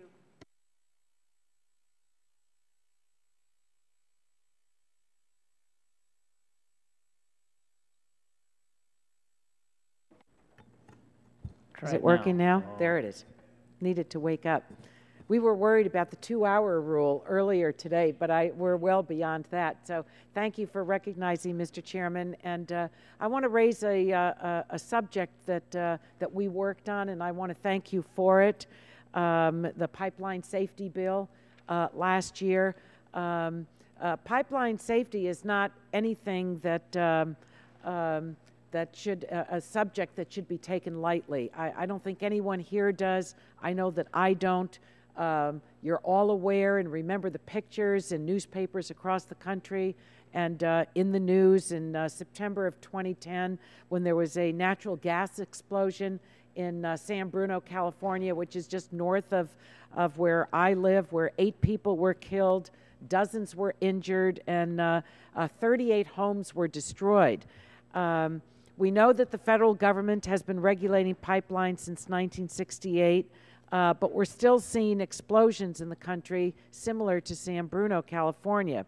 So I think it's dangerous to move forward with a tar sands oil pipeline proposal, which we have little to no experience regulating before we have the proper safety knowledge and procedures in place. Now, on June 16th of last year, the administrator of PHMSA, Cynthia Quarterman, testified that the agency specifically, she heads up the agencies that specifically designed for researching and administering pipeline safety, had not done a study analyzing the risks associated with transporting diluted bitumen. Last year, in the bipartisan pipeline safety bill that was signed into law, as I said, I worked with Chairman Upton to include language which requires PHMSA to complete a comprehensive review of hazardous liquid pipeline regulations to determine whether the regulations are sufficient to ensure the safety of pipelines used for the transportation of diluted bitumen. So what my amendment today requires is that FERC review the results of a PHMSA study before issuing a permit. That's really what the heart of the amendment is for the Keystone XL pipeline. Under the amendment, construction of the pipeline could begin, but not until we know the standards that are in place for the safe transportation of diluted bitumen. I think the study is important for the safety of the American people, which I raised earlier. And I think the approach makes sense because it's far less costly to build pipelines correctly than it is to try to fix or replace a line that's already built. And I think another very important consideration is the following, and that is that the recent oil spills that have occurred, particularly the spills from TransCanada's Keystone Pipeline, which have leaked 21,000 gallons of crude in North Dakota, are a warning to all of us that we need to get this right. So for these reasons, Mr. Chairman, I offer my amendment and ask my colleagues to support it, and I yield back.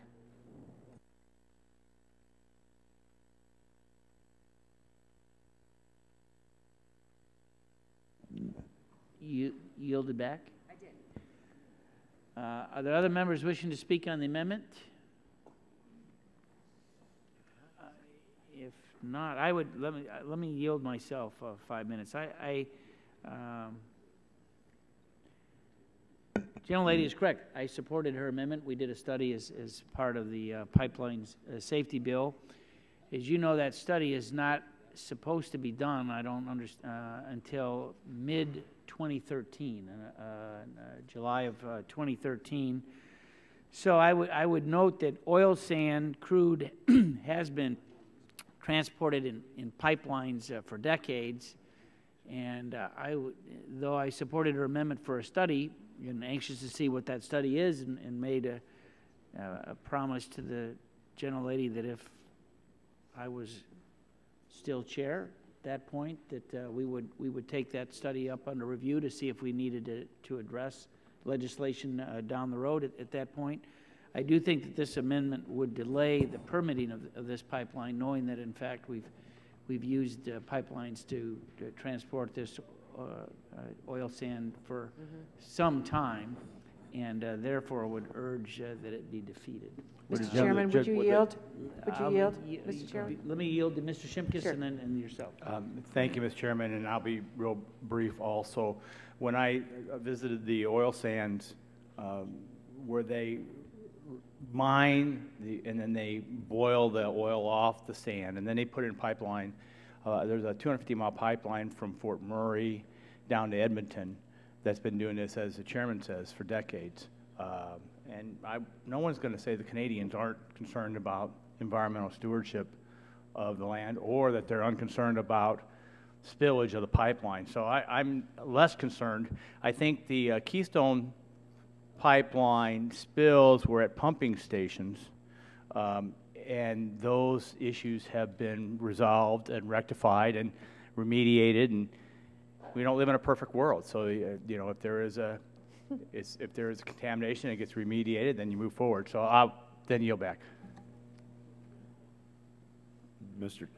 Chairman. I'm yielding back to the chairman.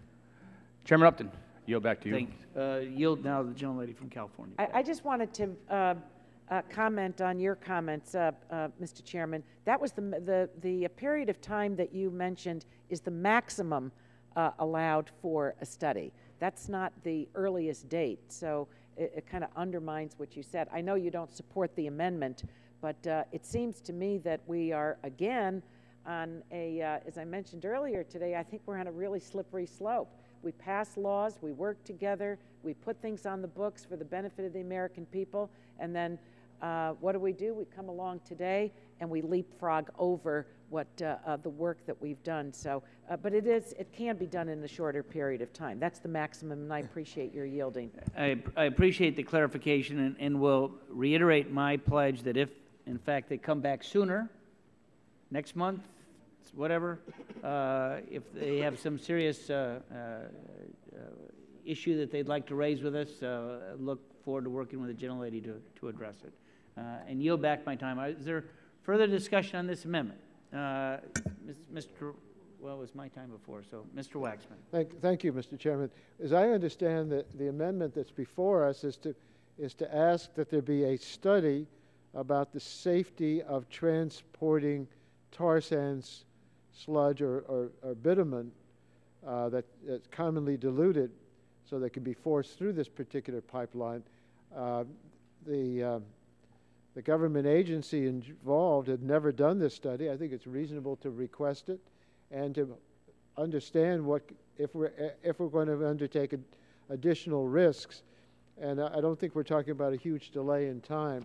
So I strongly support the amendment. I'd be happy to yield to the gentlelady if she wants more time, but otherwise. No, I appreciate it, and I think that in the haste to somehow jam this thing through, that we're really overlooking some very serious things. For those that are totally committed to the pipeline being built, I think you undermine your case by leapfrogging over very important things.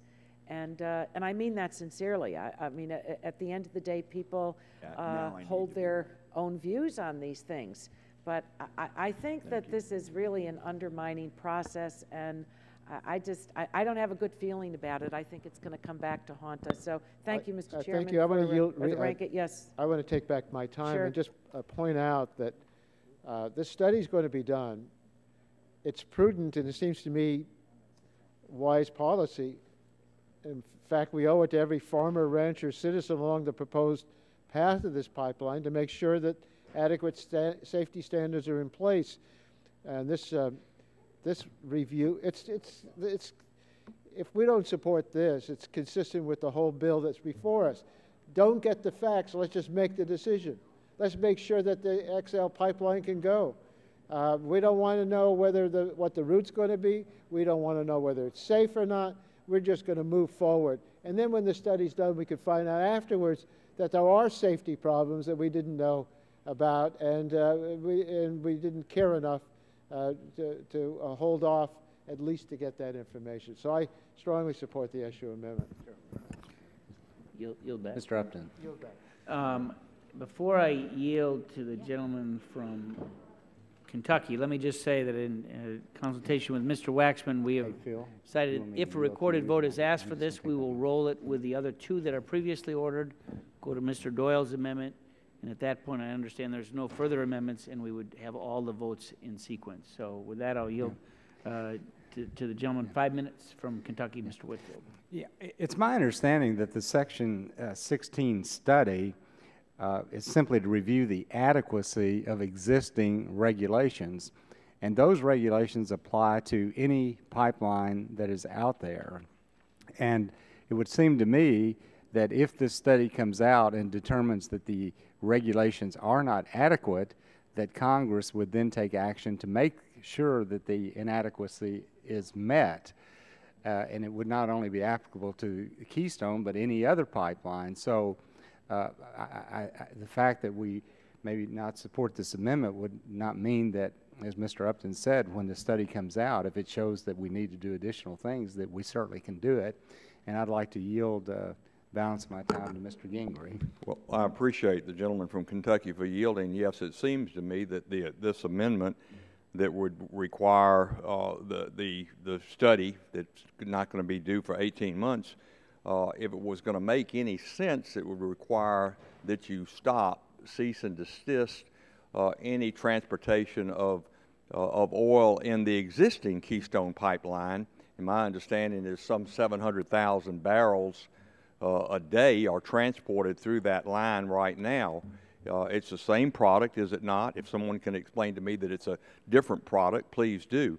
But if it's the exact same product and we're transporting it through the Keystone pipeline, this Keystone XL just allows for more, maybe 60% more transportation of the very same product through the very same type pipeline that runs just a little bit different route, goes to more refinery sites in the United States, helps us to increase domestic production, which we talked about over and over and over again. So, you know, if this amendment were approved, and if you took it to its conclusion, that you would just literally shut down the transportation of the crude tar sand oil through the existing Keystone pipeline. And with that, I'll yield to Mr. Terry for his expertise, the gentleman from Nebraska. Thank you, Mr. Whitfield, for yielding your time for the record. This is really, I believe, a red herring issue used as an excuse to try and kill this pipeline. That's the way the environmentalists have presented it, the NRDC. Let me state two reasons why I really think this is a red herring issue. Number one, it's already been stated, but it's very true.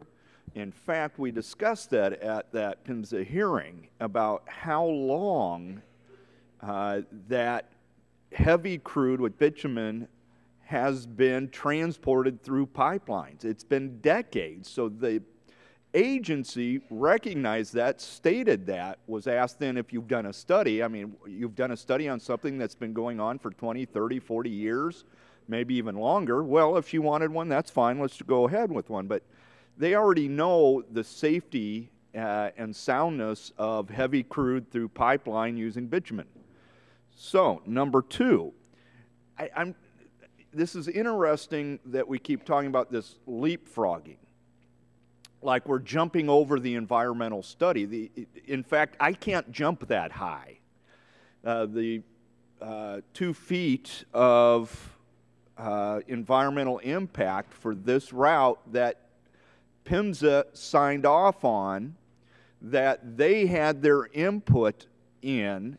They, because of their experience with heavy crude and bitumen, made some recommendations. And here are, not just from PHMSA, but from others, were 57 additional requests, recommendations, that are part of the final environmental impacts. So, the work's been done. There's no jumping over. All we're saying is this is the exact stuff that, environmental study, all the extra conditions that were put on them, the 11 jurisdictions that signed off as the final, and we're going to allow FERC to use the same materials that the President had available, and then used a bogus Nebraska argument to kill the pipeline. There's no jumping over.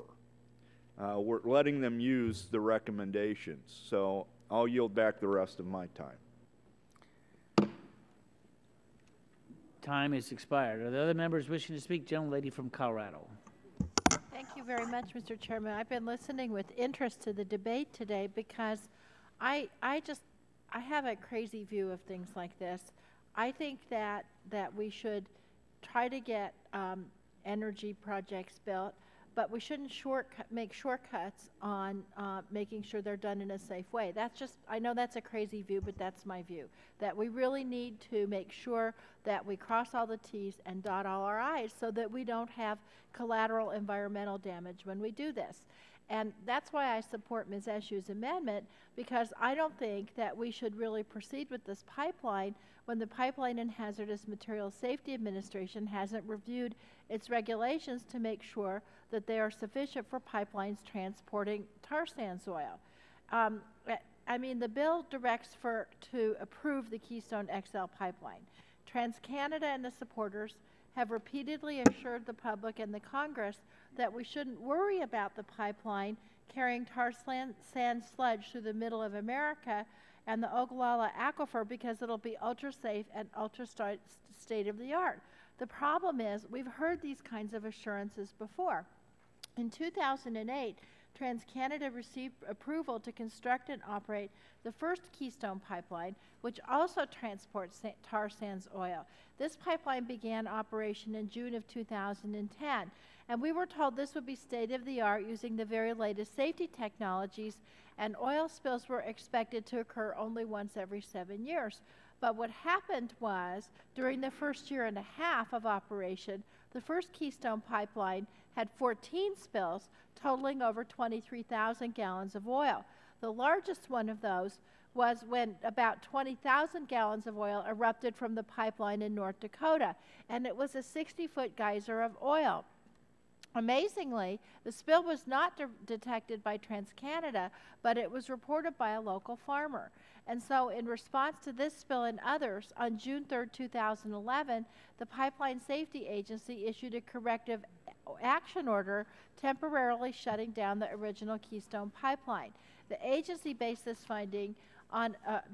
action on a finding that the continued operation of the pipeline without corrective action would be hazardous to life, property, and the environment. And since restarting operations, the Keystone pipeline has now experienced another spill of 420 gallons in Severance, Kansas. Now, we had a whistleblower who worked as a safety inspector during the construction of the original Keystone pipeline come forward with information that alleged serious deficiencies relating to the construction of the Keystone pipeline, including weak foreign steel, Mr. Doyle, and also it cracked when the workers tried to wield it, and inadequate foundations for pump stations, and other improper construction practices. He says that safety tests were, quote, fudged. And so my concern is we really need an active regulator to review its standards to make sure they're adequate for these pipelines, and we need to make sure that we're not cutting corners when and if we do this. I'd rather try to prevent environmental damage before it happens by constructing this right than to have to go back in and remediate the damage and to shut down the pipeline on a temporary basis. So I think this amendment is very sensible, and I hope everybody votes for it. I'll yield the rest of my time to Ms. Eshoo. I thank the gentlewoman from Colorado for her comments and for yielding the balance of her time to me.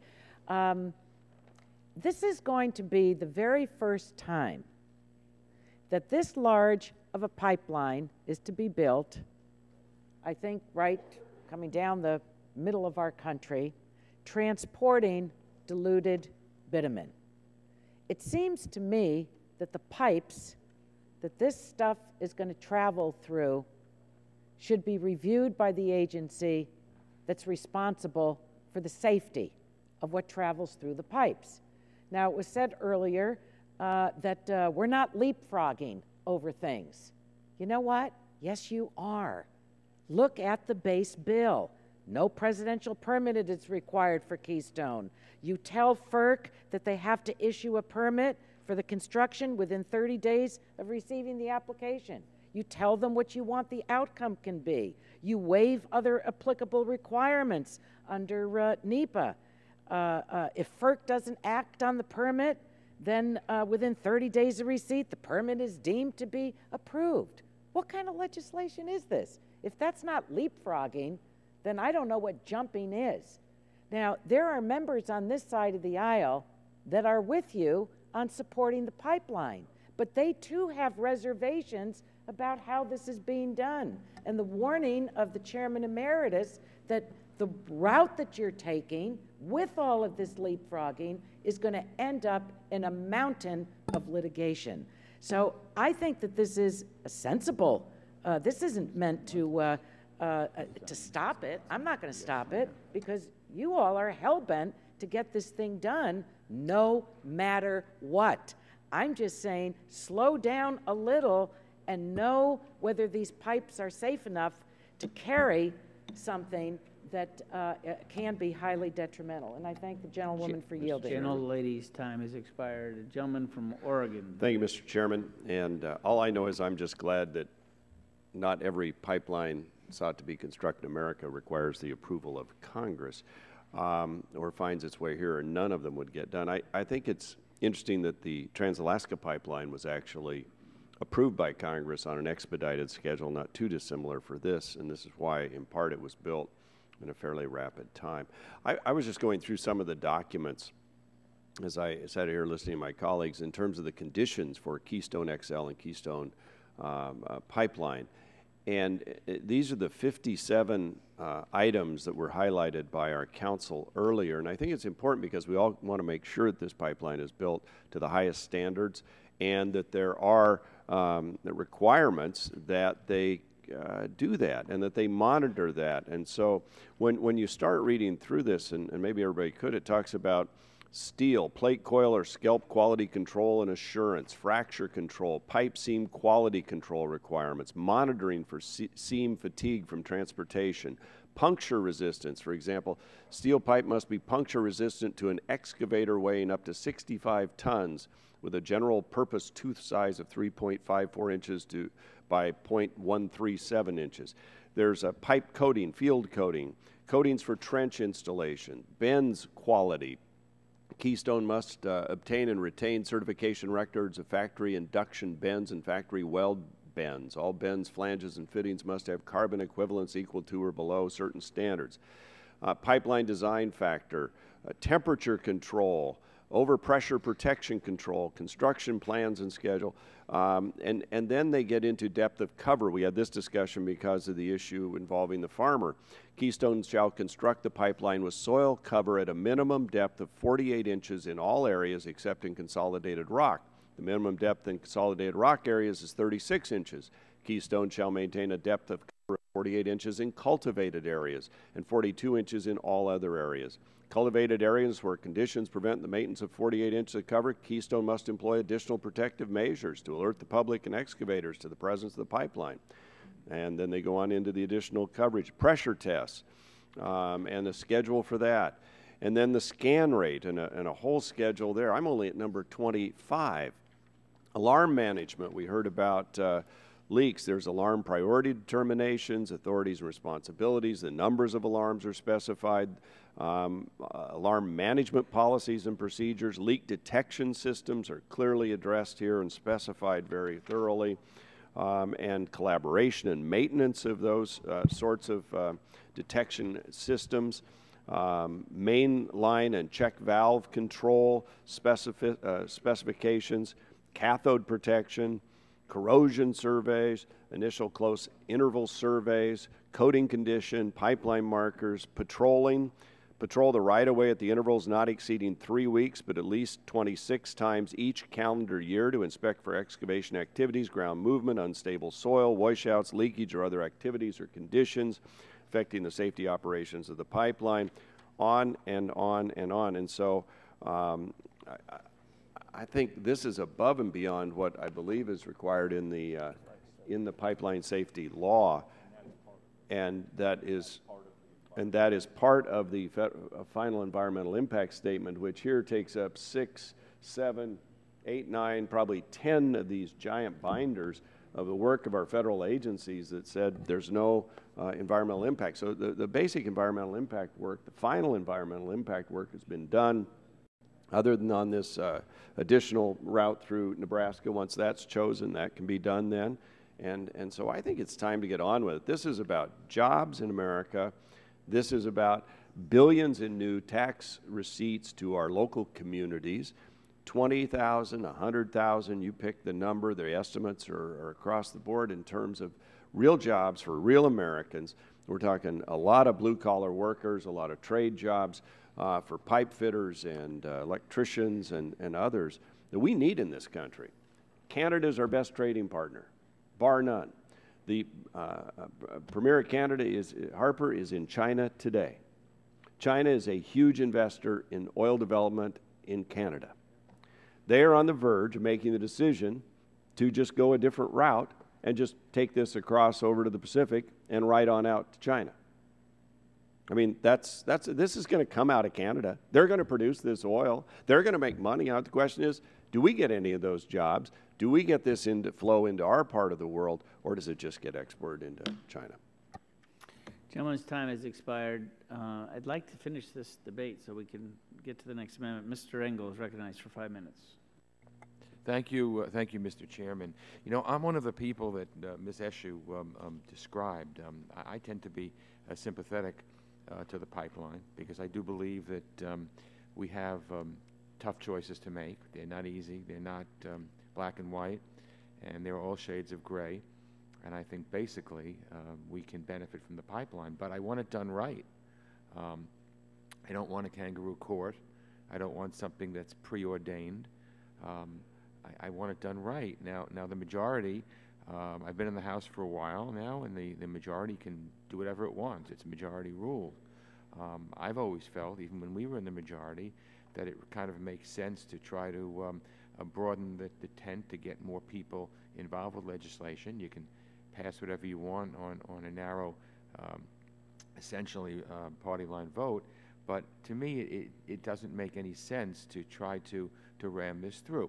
Yes, it's true that maybe some of the amendments are looked at in attempt to slow things down. Everybody has their own, each person here has his or her own priorities. That's true, but that's certainly not true with me.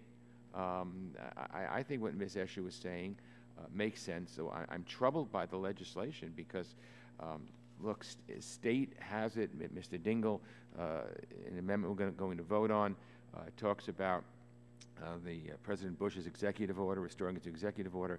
I mean, I think it's fine in state. I think, you know, it's good the way it is. What troubles me about moving it to FERC, and I'm not, you know, terribly annoyed at the moving to FERC. I think you can make a case for it. But what really and truly bothers me is the mandate in this bill that FERC has 30 days to approve it, and if it doesn't approve it, it becomes law anyway. Well, what kind of a review is that? I mean, that's absurd. Yeah, either you want a real review of this, or you don't. And if you don't, then what's the whole point in bringing it to FERC anyway, telling them they can review it, but if they don't do it within 30 days, it's too bad it happens anyway. That doesn't make any sense to me. the problem with Nebraska, that still hasn't been, piece hasn't been put together. I would feel a lot better if that piece were in place, and I would be happy to ultimately vote for something like this. But it seems to me that what we're doing here is we are just ramming it through. Gentlewoman from California, I think, raises a lot of important issues. Now, some may agree, some may not agree, but I think that certainly we want to have a real review. The whole point in government doing this is, I know some people on the other side don't like government, but for me, I want government to protect the environmental standards. I want to make sure that the mechanisms that were set up for public protection are there. I just don't think ramming this thing through is the right thing to do, just the way I don't think that preventing this is the right thing to do. Let's do the pipeline. I'm for it. I really am for it, because I'll tell you why. I think that we have to say yes to something. We can't keep saying no to this, no to that, no to every bit of energy. To me, nothing is 100%. You have to weigh it.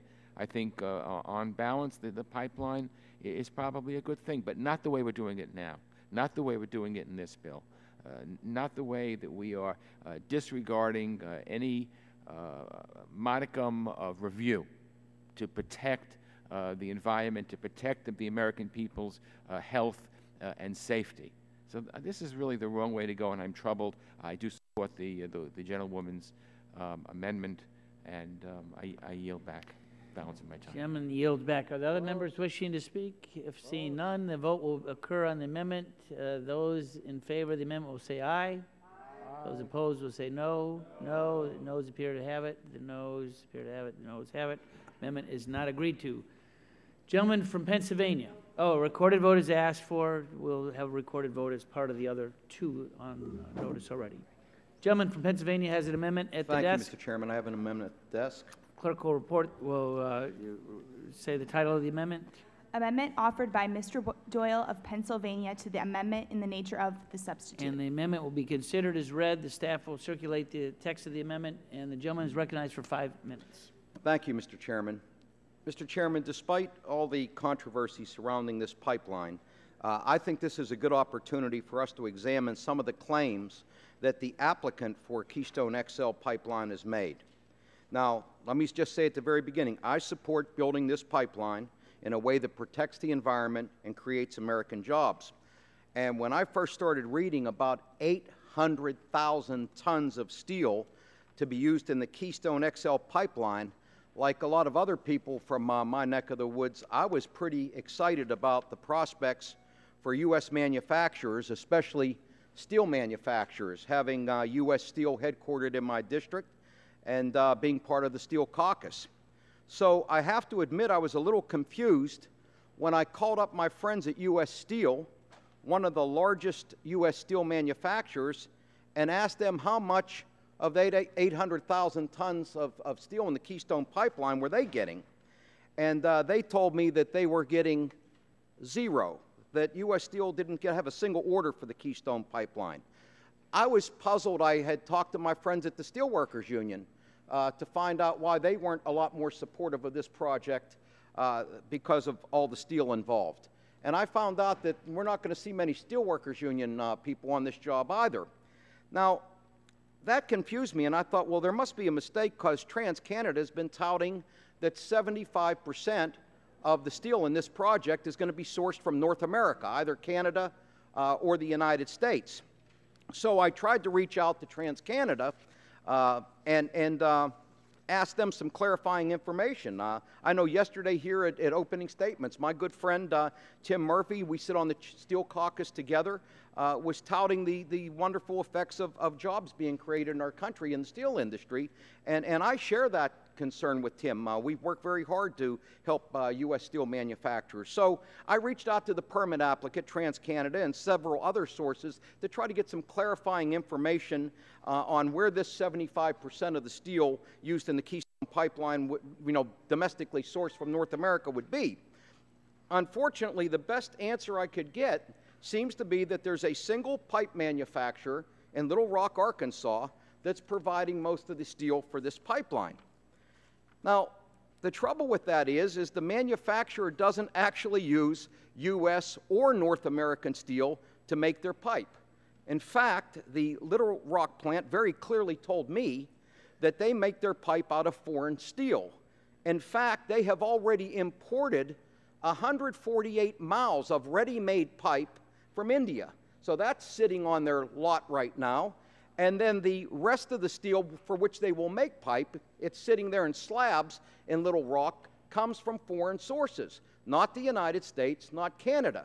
They take those slabs and they heat them up and they're going to bend them and they're going to make pipe out of them. So they're going to do the finishing there, but the actual manufactured steel, I don't believe there to be 1 ounce of U.S. or Canadian steel in this entire pipeline. So I'm simply asking for a little bit of truth in advertising here. It's been my frustration through this whole debate that we hear a lot of claims about this pipeline, and I just want to be honest with the American people. So my amendment just says this, that TransCanada has told us that they have made every effort to source as much steel from North American mills as they can. I'm simply asking them to certify that claim. Through my little amateur investigation, I don't believe there's a lick of U.S. or Canada steel in this pipeline, but I would love to be proved wrong. And so if the folks can certify at TransCanada that 75% of this steel is sourced in the United States or Canada, then I think it's full steam ahead. And I think there's many other members of this committee would like to know the same thing as well. Finally, let me say, do we have companies in the United States that make pipe? Well, I know of at least 4 U.S. pipe mills that make the 36-inch diameter pipe used in the Keystone Pipeline. One's in Baton Rouge, Louisiana, one's in Panama City, Florida, one's in Birmingham, Alabama, and one's in Mobile, Alabama. And guess what? They all use U.S. steel in the pipe that they make. I'm just curious why none of these companies had a shot at some of this steel in the Keystone Pipeline. And my amendment very simply says, let's certify this 75% claim or stop making claims that you can't back up with facts. And with that, I yield back my time. Gentleman yields back. Are the members on this side wishing to speak? Gentleman from Louisiana, Mr. Scalise. Thank you, Mr. Chairman. And I do think it's important to note that, you know, when we're talking about the jobs that would be created by Keystone, the 20,000 American jobs that we're fighting for in the legislation by Mr. Terry, if you look at this amendment, you know, and I'm not sure if the gentleman was aware that all the pipe was already purchased, but under that amendment, they wouldn't be able to go forward with Keystone because they already bought the steel. And in fact, as we were told, half of the steel for the project was sourced from a U.S.-based mill in Little Rock, Arkansas. In fact, we've already heard from our colleagues in Arkansas that said they're laying off people right now in Arkansas because the president refuses to permit Keystone. We're losing jobs right now in America at that Arkansas mill that manufactures that steel because the federal government won't approve the Keystone Pipeline. You know, and I think it gets to the heart of this issue. What we're talking about here is whether or not to go forward with the project. And I know, you know, there's going to be every attempt to try to throw up a roadblock here and a roadblock here to stop Keystone from happening. And each time, our friends on the other side are going to say, look, they want the pipeline, but you got to put this condition in. And they want the pipeline, but they've got to put this condition in. I know we tried to build a steel mill in South Louisiana that's finally moving forward. And in fact, the biggest impediment to the building of that steel mill in America was federal regulations. It's the Nucor mill. Lots been written about it. And for years, they wanted to build it in America. And as cap and trade was coming through, they started looking at Brazil. They said, look, we want to build it in America, but these crazy regulations are blocking us from creating American jobs. And ultimately, they finally went forward after a couple of years of lost jobs. You know, and then we hear, well, there's not enough studies. And of course, we've seen the studies have been done. The environmental studies have been done. This project was on the books of the Secretary of State going back to 2008. The State Department had this request for Keystone going back to 2008. And they've been studying it. In fact, Hillary Clinton back in 2010 said we ought to move forward with it. In 2011, last year, State Department issued a statement saying they don't see any problems with Keystone. You know, we fought and won World War I in less time than the federal government has been studying Keystone. Now, we can keep studying it, and people can say, oh, I'm for the Keystone Pipeline, but I just want to study it some more. And in the meantime, China is saying they want it. Canada wants to send it to America. Canada wants to send the jobs to America. But America right now, through these radical policies, is saying, no, America doesn't want the jobs. They'll go to China. And so it's come to our lap. You know, now Congress could sit back and do nothing about it. But we've taken the initiative and said, we want to create jobs. We want to fight for those American jobs. And unfortunately, the only way to do that is through an act of Congress, because the President's made it clear. He's not going to do it. He kicked this issue off till after the election, after the radical environmentalists went and threatened their support for his reelection. So he made it about politics. You know, and then everybody's coming, oh, they want the Keystone Pipeline, they want it, they just don't want it. And so amendments come up that, you know, whether well-intentioned or not, will kill the deal. You know, we can keep pushing this off or pushing it off. Fortunately, the author of the amendment, the author of the bill, the chairman of the committee, all of us that have co-sponsored it, have said these jobs are worth fighting for. These are 20,000 American jobs that are either going to happen or not happen, depending on if we pass legislation. If we don't pass the legislation, there are no jobs.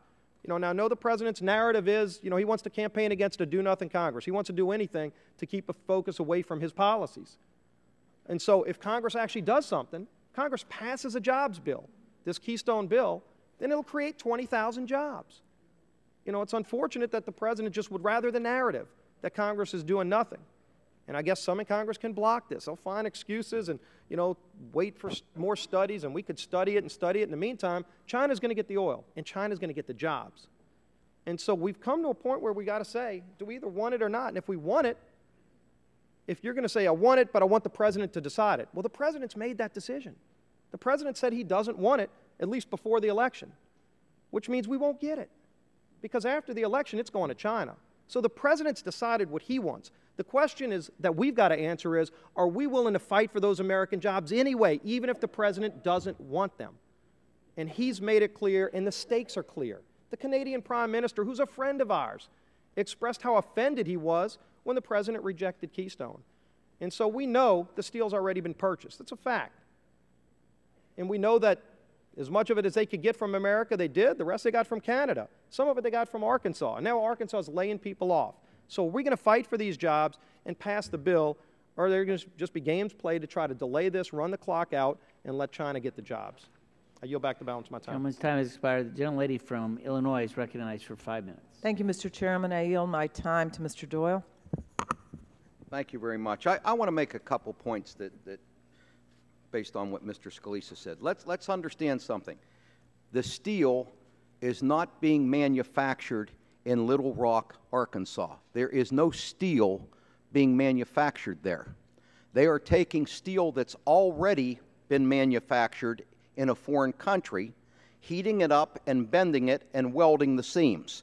That's what's going on in Little Rock, Arkansas. There are approximately 200 to 300 jobs at that plant. That plant was opened up, by the way, 2 years ago in 2009 when the company that was successful in getting the contract got the contract. They wanted to source a plant here in the United States to take their product and bend the pipe.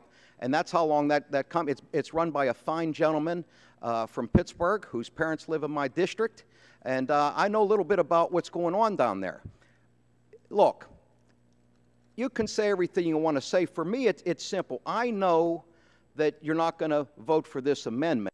What bothers me about this whole debate is how somebody is telling the American people things that just aren't true.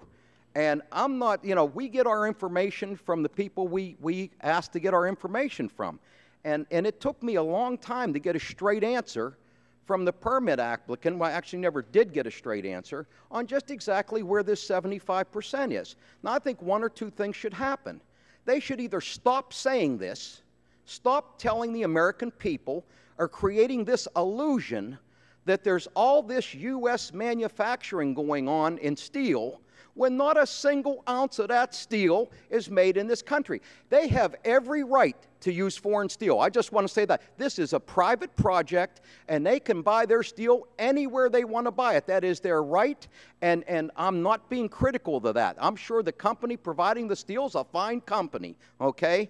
But don't sit here and blow smoke up our you-know-what by telling us that 75% of this product is being sourced in the United States or North America when that is simply not Would the the gentleman case. yield? Yes, I would. Yeah, and he knows I'm sympathetic. I've got steel mills in my district. U.S. Steel's located there. We should get him the answer. Our staff note says that 50% of Keystone XL steel originated from the United States, and second largest source was from Canada. So if that's not true, we should get your answer, and I will ask to do that. And thank you. And let me reclaim my time and say that I believe that you'll find out that the steel in Canada has been imported from Russia, and that the steel that's in this country has been imported from India. That's what I believe you'll find out. If the gentleman would and yield. if I'm wrong, prove me If wrong. the gentleman would yield, I'd be happy. I mean, it's important to know if we're going to have this debate. Will the gentleman yield? No. And if I could just continue. I'll yield, but his gentlemen. devotion to the steel workers, which they're not as friendly with me as even though I work on it. I mean, remember that the plumbers and pipe fitters support this. The AFL-CIO supports this. International Brothers of Teamsters supports reclaiming this. my time. Operating engineers. Reclaiming my time. I support this. Okay, I got it. I just don't like being BS'd, okay? I hear you. Thank you. Anyone else on my side one time? Thank you for pointing out the BS in plain English. This is bad marketing. It's poor marketing. And so how do the American people win under this? Here's another chink in the armor of the leapfrog bill. I yield back. Well, okay. All right. Yield the time. Are there other members wishing for time? I would note that a series of votes has now started on the House floor. So we've got 6 votes in essence here, so we're going to have to come back after the vote. So let's finish the debate, and immediately following the sequence of the votes, I will leave the House floor when the clock hits 0 and walk slowly back, and we will start the votes at that point once we have a quorum here. Mr. Terry, 5 minutes. Thank you, Mr. Chairman. And Mr. Doyle, I want to work with you to make sure that as we go forward that we are encouraging TransCanada or their contractees who actually develop the pipe to be purchasing as much American steel as possible. I share in your goal there. The problem about the amendment as it's immediately before us is that most of the pipe has already been purchased, so adopting this basically says you go and sell that for scrap and come back and start over again, and I don't think that's very practical, but there will be offshoots and such. But on the issue of whether or not it's the U.S. steel, we've had several hearings over this since really last spring. And the U.S.-made steel portion of it didn't come up at all until the very last hearing, and I was unaware that TransCanada was making any assertions like that. I mean, we have their excuse that, they contract these companies, and all these companies that fabricate the steel then are 74% of them are North American. So I think we're kind of splitting hairs here, but let's work on getting more of the steel. What little left is necessary to complete this, as well as the offshoots, and see if we can't get them to make sure that's U.S.-made steel. And I would yield to the gentleman from Louisiana, Dr. Cassidy, and then to Dr. Murphy. Very shortly, I also agree, Mr. Doyle, that if we're being misled, we should know that. But I did speak to the pipe company in Baton Rouge to which you referenced, and they say that if that 36-inch pipe, which is stockpiled in Arkansas, is not used on this project, they will lose their markets. That, if you will, that'll be such an oversupply that it will go elsewhere, and they will lay people off. So there is a supply chain aspect to this, which we cannot ignore. Right, Doctor, will you yield 1 second? Reclaiming my time. Will the gentleman and yield to the? I need to yield to the other doctor from Pennsylvania. Thank you, Mr. Terry. And Mr. Doyle, my friend from Pennsylvania, and my neighbor, also know as Chairman of the Steel Caucus, I am as committed as you are to making sure we do all we do to emphasize American manufacturing. I also want to review this issue with you, and I pledge I'll stand at your side and review this. As you also pointed out, however, a private company has the right to purchase things wherever it is. And if there's any federal dollars in this, and I know that I supported the issue that in the past about Buy American when it is American dollars, whether it's for military equipment or other things, and we stand shoulder to shoulder with that. But I want to continue to work with you on this and get to the bottom of this as well. I yield back to Mr. Terry. The gentleman yield. Yeah, recognize the gentleman from Pittsburgh, Yeah, Mr. Doyle. I agree with everything my friend from Louisiana said. We know the pipe is sitting on the property, and they want to use it in the pipeline. I understand that, and they have every right to. It's a private company, and they can buy it everywhere they want. But that pipe comes from India. Now, we specifically asked the permit applicant if there was any of the steel sourced from India. They told us no. I mean, I'm just saying, hey, let's just all be straight with one another here. They have every right to use that pipe. I know they don't want to let it sit there and rust, okay? But I'm just saying at some point, let's stop making claims about this project that aren't true. I'm going to support the project when it's done the right way. And, you know, I wish there were U.S. Steel in the project, but let's not make people think this is like the greatest thing since apple pie and ice cream, when the fact of the matter is... I'm going to reclaim my time for the last minute 15, and let me just reassert, there's no leapfrogging here, that we're only here today because the President denied the permit under his authority. He killed the project, just like the Sierra Club and NRDC asked him to do. When they sent their notice to Congress, pursuant to the law on this, they said that it wasn't on the merits. It wasn't on the merits. They just needed more time because Nebraska's little 50-mile loop, or whatever it's going to be. The reality is, they had time, and the President ignored that.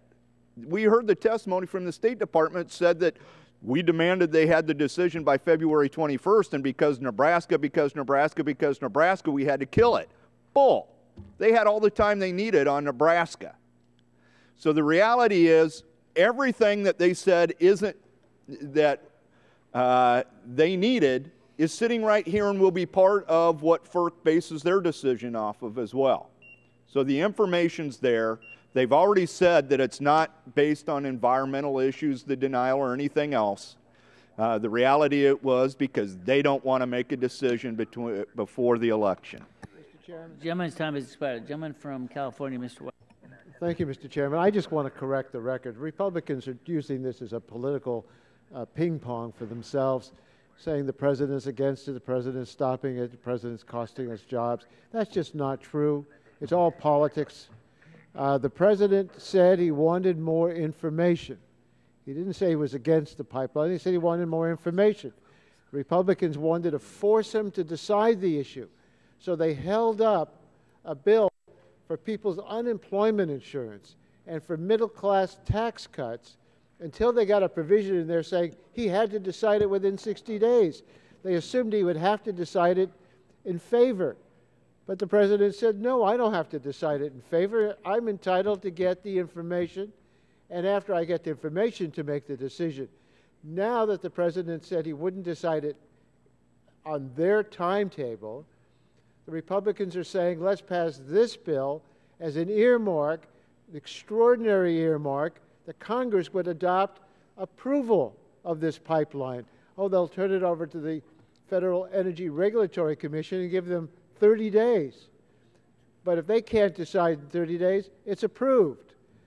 The Congress is trying to approve this program to go with this pipeline, even if there are unanswered questions. And as I understand the comments by some members here on this amendment that's before us, they haven't gotten the straight answer from TransCanada as to whether they're going to use American steel or not. Well, they're not getting a straight answer, or they're being misrepresented. Why do you think they're not misrepresenting other things? But you don't want to give the government of the United States and the people involved in permitting these pipelines to make sure they've got the accurate facts, to know the truth before they sign off on it. Instead, the Republicans say, don't bother us with the information, don't get the facts, just approve it. We want this approved, and we are going to blame the President if it's not approved. I just think that the American people ought to see this as strictly political theater, and unfortunate when Americans want jobs and the Republicans have not cooperated in getting us jobs. This is their jobs bill. This is the only proposal the Republicans have for more jobs. Oh, they have two others. Let the people who are the upper income keep more of their money. I talked to a fellow who told me, if I got another tax cut, I'm still not going to hire more people unless there's demand. And the other way that they want to create jobs is to throw out regulations to protect the public health and safety in the environment. Oh, throw those out. That's the wish list of all these industries that don't want to spend any money. But even the industries that are going to be required to meet these obligations are not asking for what the Republicans are advancing. They want to make people think the reason we don't have jobs is because there are regulations, that the rich aren't rich enough, and that this pipeline will provide jobs. Well, I think the American people can see through that. That's not a formula for creating jobs. A formula for creating jobs is to put money in people's hands, get jobs for them, real jobs, not these pipeline jobs that seem to fit the Republican agenda. Will the gentleman yield? I'd be happy to. Well, the President's own commission said that one place to look for job development was building pipelines. That was the President's commission. The President appointed a commission. I assume you're talking about the Deficit Reduction Commission? The one which recently spoke of the... Well, the President convened people to give him ideas on jobs, as he convened a commission to give him ideas on how to reduce the deficit. Doesn't mean that he has to agree with every position that's advanced. Again, it's not just Republicans, but it's also the President's people, advisors, who say that pipelines are the way to create jobs. Pipeline may be a way to create jobs, but having pipelines that take tar sands oil and have to spend the enormous energy to refine that oil just so it can go through a pipeline is a lot different than other kinds of pipelines. This is a unique pipeline. That's why I thought it was important for the Eshoo Amendment to be passed, because we want to know, are we endangering communities through a pipeline taking this particular kind of oil? Will the gentleman yield? Not yet. And when there's a study that's supposed to determine whether that's safe or not. So I think that the Eshoo Amendment should be adopted, and members ought to understand if you're getting misrepresentations on American steel being used or not, you may be getting other misrepresentations as well. My time has expired. Time has expired. I would like to suggest that time for debate on this amendment has expired. Seeing no one, we will reconvene at 2:45 with a roll call vote.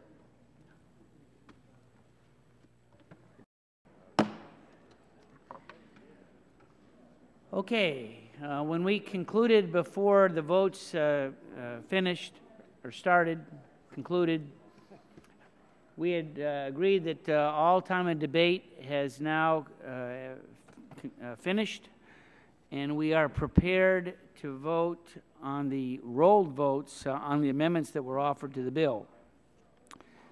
So Marky's on his way, right? He knows it's coming.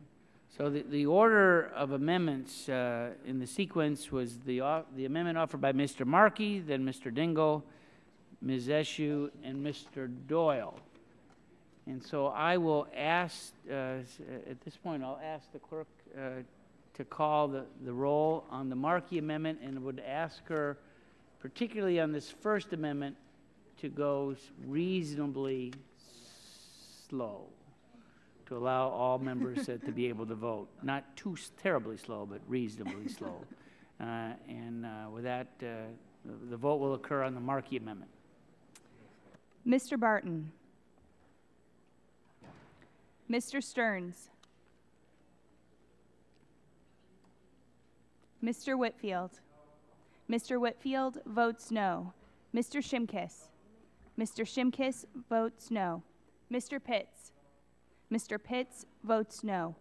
Mrs. Bono-Mack. Mrs. Bono-Mack votes no. Mr. Walden. Mr. Walden votes no. Mr. Terry. Mr. Terry votes no. Mr. Rogers. Mr. Rogers votes no. Mrs. Myrick. Mrs. Myrick votes no. Mr. Sullivan. Mr. Sullivan votes no. Mr. Murphy. Mr. Burgess. Mr. Burgess votes no. Mrs. Blackburn. Mr. Bilbray. Mr. Bilbray votes no. Mr. Bass. Mr. Bass votes no. Mr. Gingrey. Mr. Scalise. Mr. Scalise votes no. Mr. Latta. Mr. Latta votes no. Mrs. McMorris Rogers. Mrs. McMorris Rogers votes no. Mr. Harper. Mr. Harper votes no. Mr. Lance. Mr. Lance votes no. Mr. Cassidy. Mr. Cassidy votes no. Mr. Guthrie. Mr. Guthrie votes no. Mr. Olson. Mr. Olson votes no. Mr. McKinley. Mr. McKinley votes no. Mr. Gardner. Mr. Gardner votes no. Mr. Pompeo. Mr. Pompeo votes no. Mr. Kinzinger. Mr. Kinzinger votes no. Mr. Griffith. Mr. Griffith votes no. Mr. Waxman. Mr. Waxman votes aye. Mr. Dingle. Mr. Dingle votes no. Mr. Markey. Mr. Markey votes aye. Mr. Towns. Mr. Towns votes aye. Mr. Pallone. Mr. Pallone votes aye. Mr. Rush. Mr. Rush votes aye. Ms. Eshue. Ms. Eshue votes aye. Mr. Engel. Mr. Engel votes aye. Mr. Green. Mr. Green votes no. Ms. DeGette. Ms. DeGette votes no. Mrs. Capps. Mrs. Capps votes aye. Mr. Doyle. Mr. Doyle votes no. Ms. Schakowsky. Ms. Schakowsky votes aye. Mr. Gonzalez. Mr. Gonzalez votes no. Mr. Inslee. Mr. Inslee votes no. Ms. Baldwin. Mr. Ross. Mr. Ross votes no. Mr. Matheson. Mr. Matheson votes no. Mr. Butterfield. Mr. Butterfield votes aye. Mr. Barrow. Mr. Barrow votes aye. Ms. Matsui. Ms. Matsui votes aye. Mrs. Christensen. Mrs. Christensen votes aye. Ms. Castor. Ms. Castor votes aye. Chairman Upton. Votes no. Chairman Upton votes no. Members, Dr. Gingrey. Mr. Gingrey votes no. Mr. Murphy. Mr. Murphy votes no. Are there other amendments? Are there other members wishing to vote?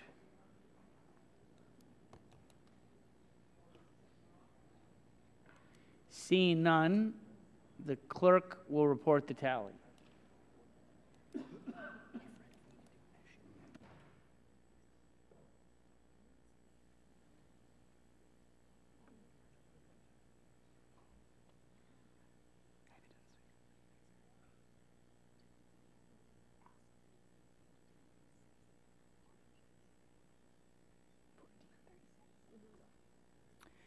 Mr. Chairman, on that vote, there were 14 ayes, 36 nays.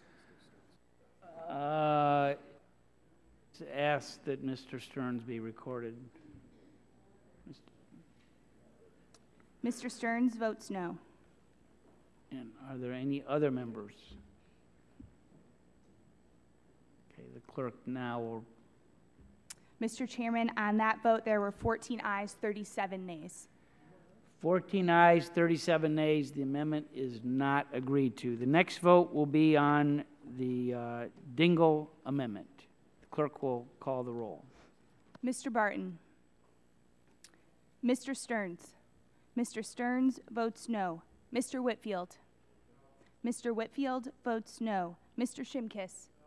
Mr. Shimkiss votes no. Mr. Pitts. Mr. Pitts votes no. Mrs. Bono-Mack. Mrs. Bono-Mack votes no. Mr. Walden. Mr. Walden votes no. Mr. Terry.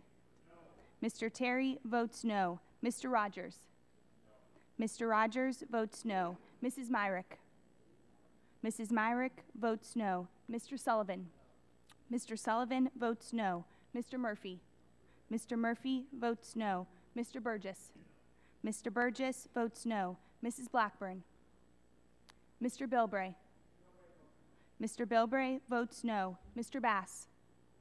Mr. Bass votes no. Mr. Gingrey? Mr. Gingrey votes no. Mr. Scalise? Mr. Scalise votes no. Mr. Latta? Mr. Latta votes no. Mrs. McMorris Rogers? Mrs. McMorris Rogers votes no. Mr. Harper? Mr. Harper votes no. Mr. Lance? Mr. Lance votes no. Mr. Cassidy? Mr. Cassidy votes no. Mr. Guthrie? Mr. Guthrie votes no. Mr. Olson? Mr. Olson votes no. Mr. McKinley? Mr. McKinley votes no. Mr. Gardner? Mr. Pompeo? Mr. Pompeo votes no. Mr. Kinzinger? Mr. Kinzinger votes no. Mr. Griffith? Mr. Griffith votes no. Mr. Waxman? Mr. Dingle? Mr. Dingle votes aye. Mr. Markey? Mr. Towns? Mr. Towns votes aye. Mr. Pallone? Mr. Rush? Mr. Rush votes aye. Ms. Eshue? Ms. Eshue votes aye. Mr. Engel? Mr. Engel votes aye. Mr. Green? Mr. Green votes aye. Ms. DeGette? Ms. DeGette votes aye. Mrs. Capps? Mrs. Capps votes aye. Mr. Doyle? Mr. Doyle votes aye. Ms. Schakowsky? Ms. Schakowsky votes aye. Mr. Gonzalez? Mr. Gonzalez votes aye. Mr. Inslee? Mr. Inslee votes aye. Ms. Baldwin? Mr. Ross? Mr. Ross votes no. Mr. Matheson? Mr. Matheson votes no. Mr. Butterfield? Mr. Butterfield votes aye. Mr. Barrow? Mr. Barrow votes no. Ms. Matsui? Ms. Matsui votes aye. Mrs. Christensen? Mrs. Christensen votes aye. Ms. Castor? Ms. Castor votes aye. Chairman Upton?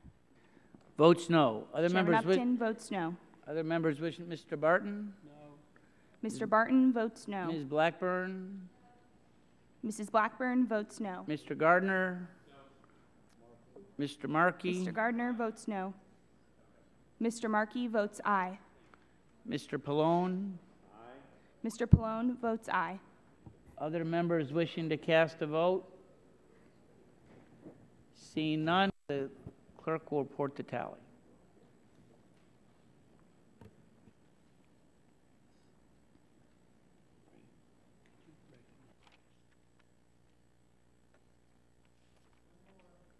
Oh, well, one more. Mr. Waxman? Mr. Waxman votes aye.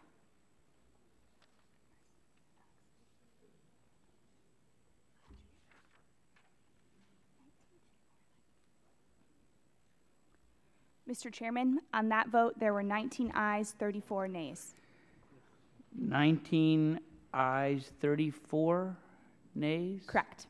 The amendment is not agreed to. It would yield Mr. Barton for 5 seconds. Mr. Chairman, I just would like the record to indicate at the roll call vote for Mr. Markey that had I been here, I would have voted no. I had a constituent in my office and I didn't make it. But had I been here, I would like the record to indicate why I voted no. Please. It's fine. I just, The vote tally needs to stay the same, but we'll note that for the record. The amendment, the Dingle amendment is not agreed to. The next vote is the Eshue amendment. Those in favor will say aye. Those opposed say no. The clerk will call the roll. Mr. Barton? Mr. Barton votes no. Mr. Stearns? Mr. Stearns votes no. Mr. Whitfield? Mr. Whitfield votes no. Mr. Shimkus? Mr. Shimkus votes no. Mr. Pitts? Mr. Pitts votes no. Mrs. Bono-Mack? Mrs. Bono-Mack votes no. Mr. Walden? Mr. Walden votes no. Mr. Terry? Mr. Terry votes no. Mr. Rogers? Mr. Rogers votes no. Mrs. Myrick?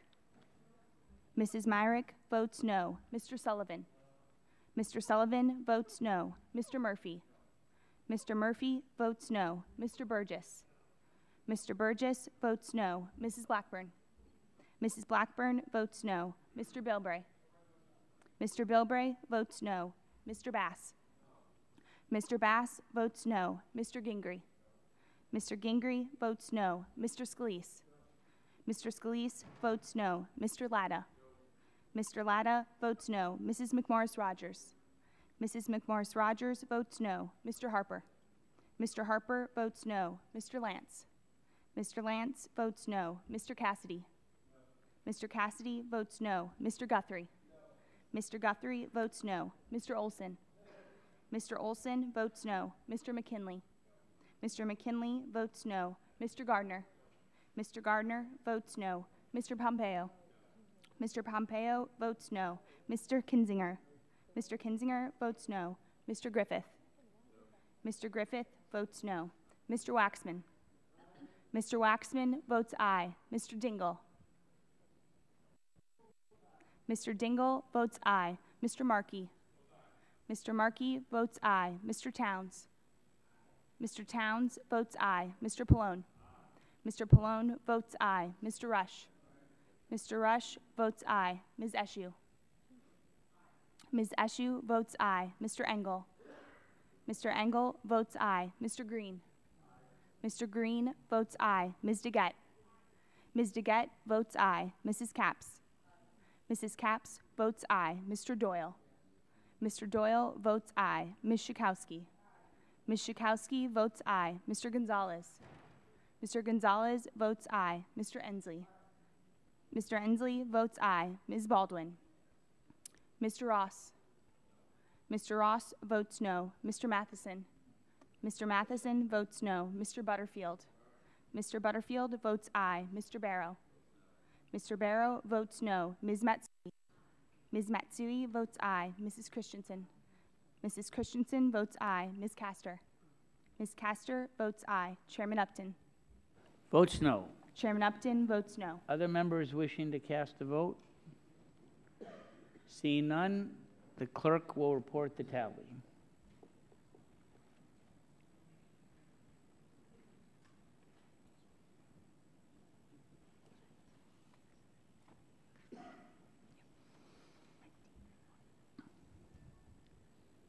Mr. Chairman, on that vote, there were 19 ayes, 34 nays.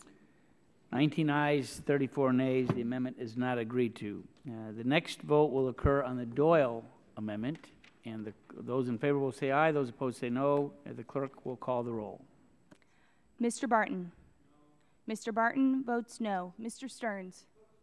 Mr. Stearns votes no. Mr. Whitfield. Mr. Whitfield votes no. Mr. Shimkus.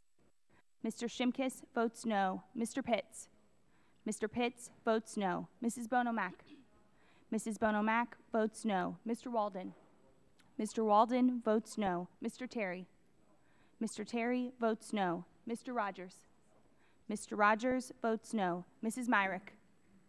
Mrs. Myrick votes no. Mr. Sullivan. Mr. Sullivan votes no. Mr. Murphy. Mr. Murphy votes no. Mr. Burgess. Mr. Burgess votes no. Mrs. Blackburn. Mrs. Blackburn votes no. Mr. Bilbray. Mr. Bilbray votes no. Mr. Bass. Mr. Bass votes no. Mr. Gingrey. Mr. Gingrey votes no. Mr. Scalise. Mr. Scalise votes no. Mr. Latta. Mr. Latta votes no. Mrs. McMorris-Rogers. Mrs. McMorris-Rogers votes no. Mr. Harper. Mr. Harper votes no. Mr. Lance.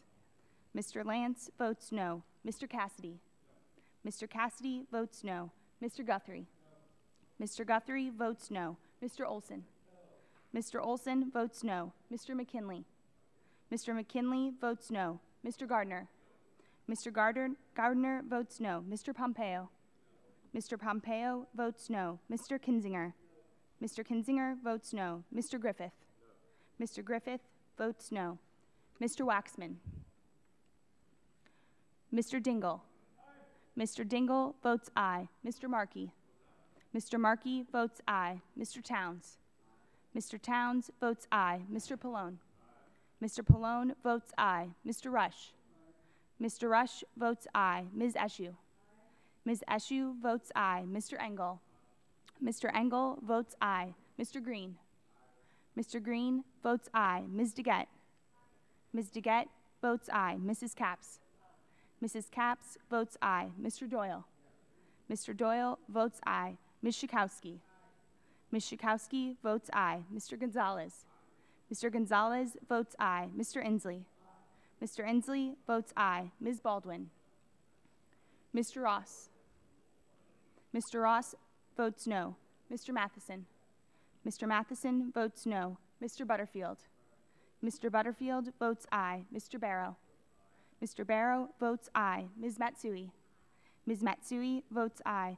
Mrs. Christensen. Mrs. Christensen votes aye. Ms. Castor. Ms. Castor votes aye. Chairman Upton. Votes no. Chairman Upton votes no. Are there other members wishing to cast a vote? Seeing none, the clerk will report the tally.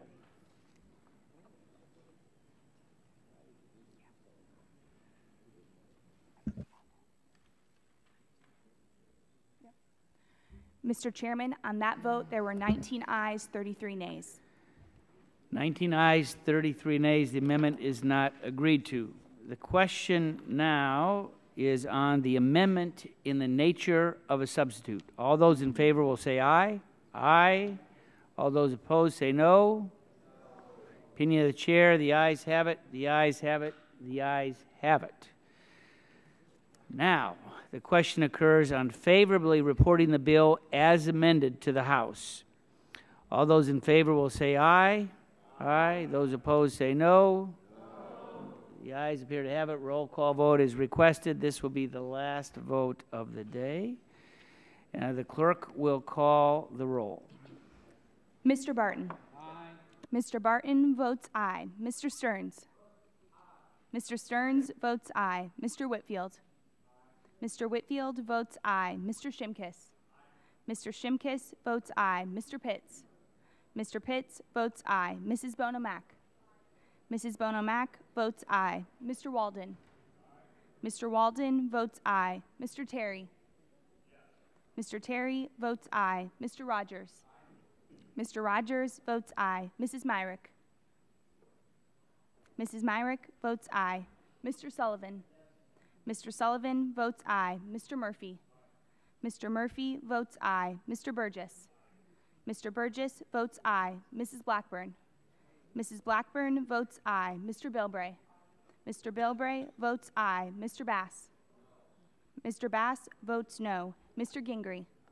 Mr. Gingrey votes aye. Mr. Scalise. Mr. Scalise votes aye. Mr. Latta. Mr. Latta votes aye. Mrs. McMorris-Rogers. Mrs. McMorris-Rogers votes aye. Mr. Harper. Mr. Harper votes aye. Mr. Lance. Mr. Lance votes aye. Mr. Cassidy. Mr. Cassidy votes aye. Mr. Guthrie. Mr. Guthrie votes aye. Mr. Olson. Mr. Olson votes aye. Mr. McKinley. Mr. McKinley votes aye. Mr. Gardner. Mr. Gardner votes aye. Mr. Pompeo. Mr. Pompeo votes aye. Mr. Kinzinger. Mr. Kinzinger votes aye. Mr. Griffith. Mr. Griffith votes aye. Mr. Waxman. Mr. Waxman votes no. Mr. Dingle. Mr. Dingle votes no. Mr. Markey. Mr. Markey votes no. Mr. Towns. Mr. Towns votes no. Mr. Pallone. Mr. Pallone votes no. Mr. Rush. Mr. Rush votes no. Ms. Eshue. Ms. Eshue votes no. Mr. Engel. Mr. Engel votes no. Mr. Green. Mr. Green votes no. Ms. DeGette. Ms. DeGette votes no. Mrs. Capps. Mrs. Capps votes no. Mr. Doyle. Mr. Doyle votes no. Ms. Schakowsky. Ms. Schakowsky votes no. Mr. Gonzalez. Mr. Gonzalez votes no. Mr. Inslee. Mr. Inslee votes no. Ms. Baldwin. Mr. Ross.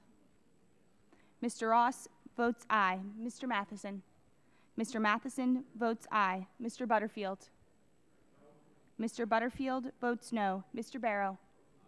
Mr. Barrow votes aye. Ms. Matsui. Ms. Matsui votes no. Mrs. Christensen. Mrs. Christensen votes no. Ms. Castor. Ms. Castor votes no. Chairman Upton. Votes aye. Chairman Upton votes aye. Are there other members wishing to cast a vote? Seeing none, the clerk will report the tally.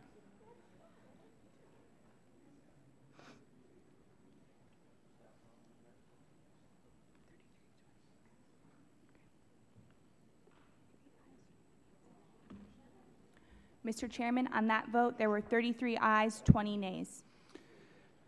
33 ayes, 20 nays. The ayes have it, and the bill is favorably reported. Without objection, staff is authorized to make technical and conforming changes to the bill approved by the committee today. So ordered. The chair thanks all members and staff. The committee stands adjourned.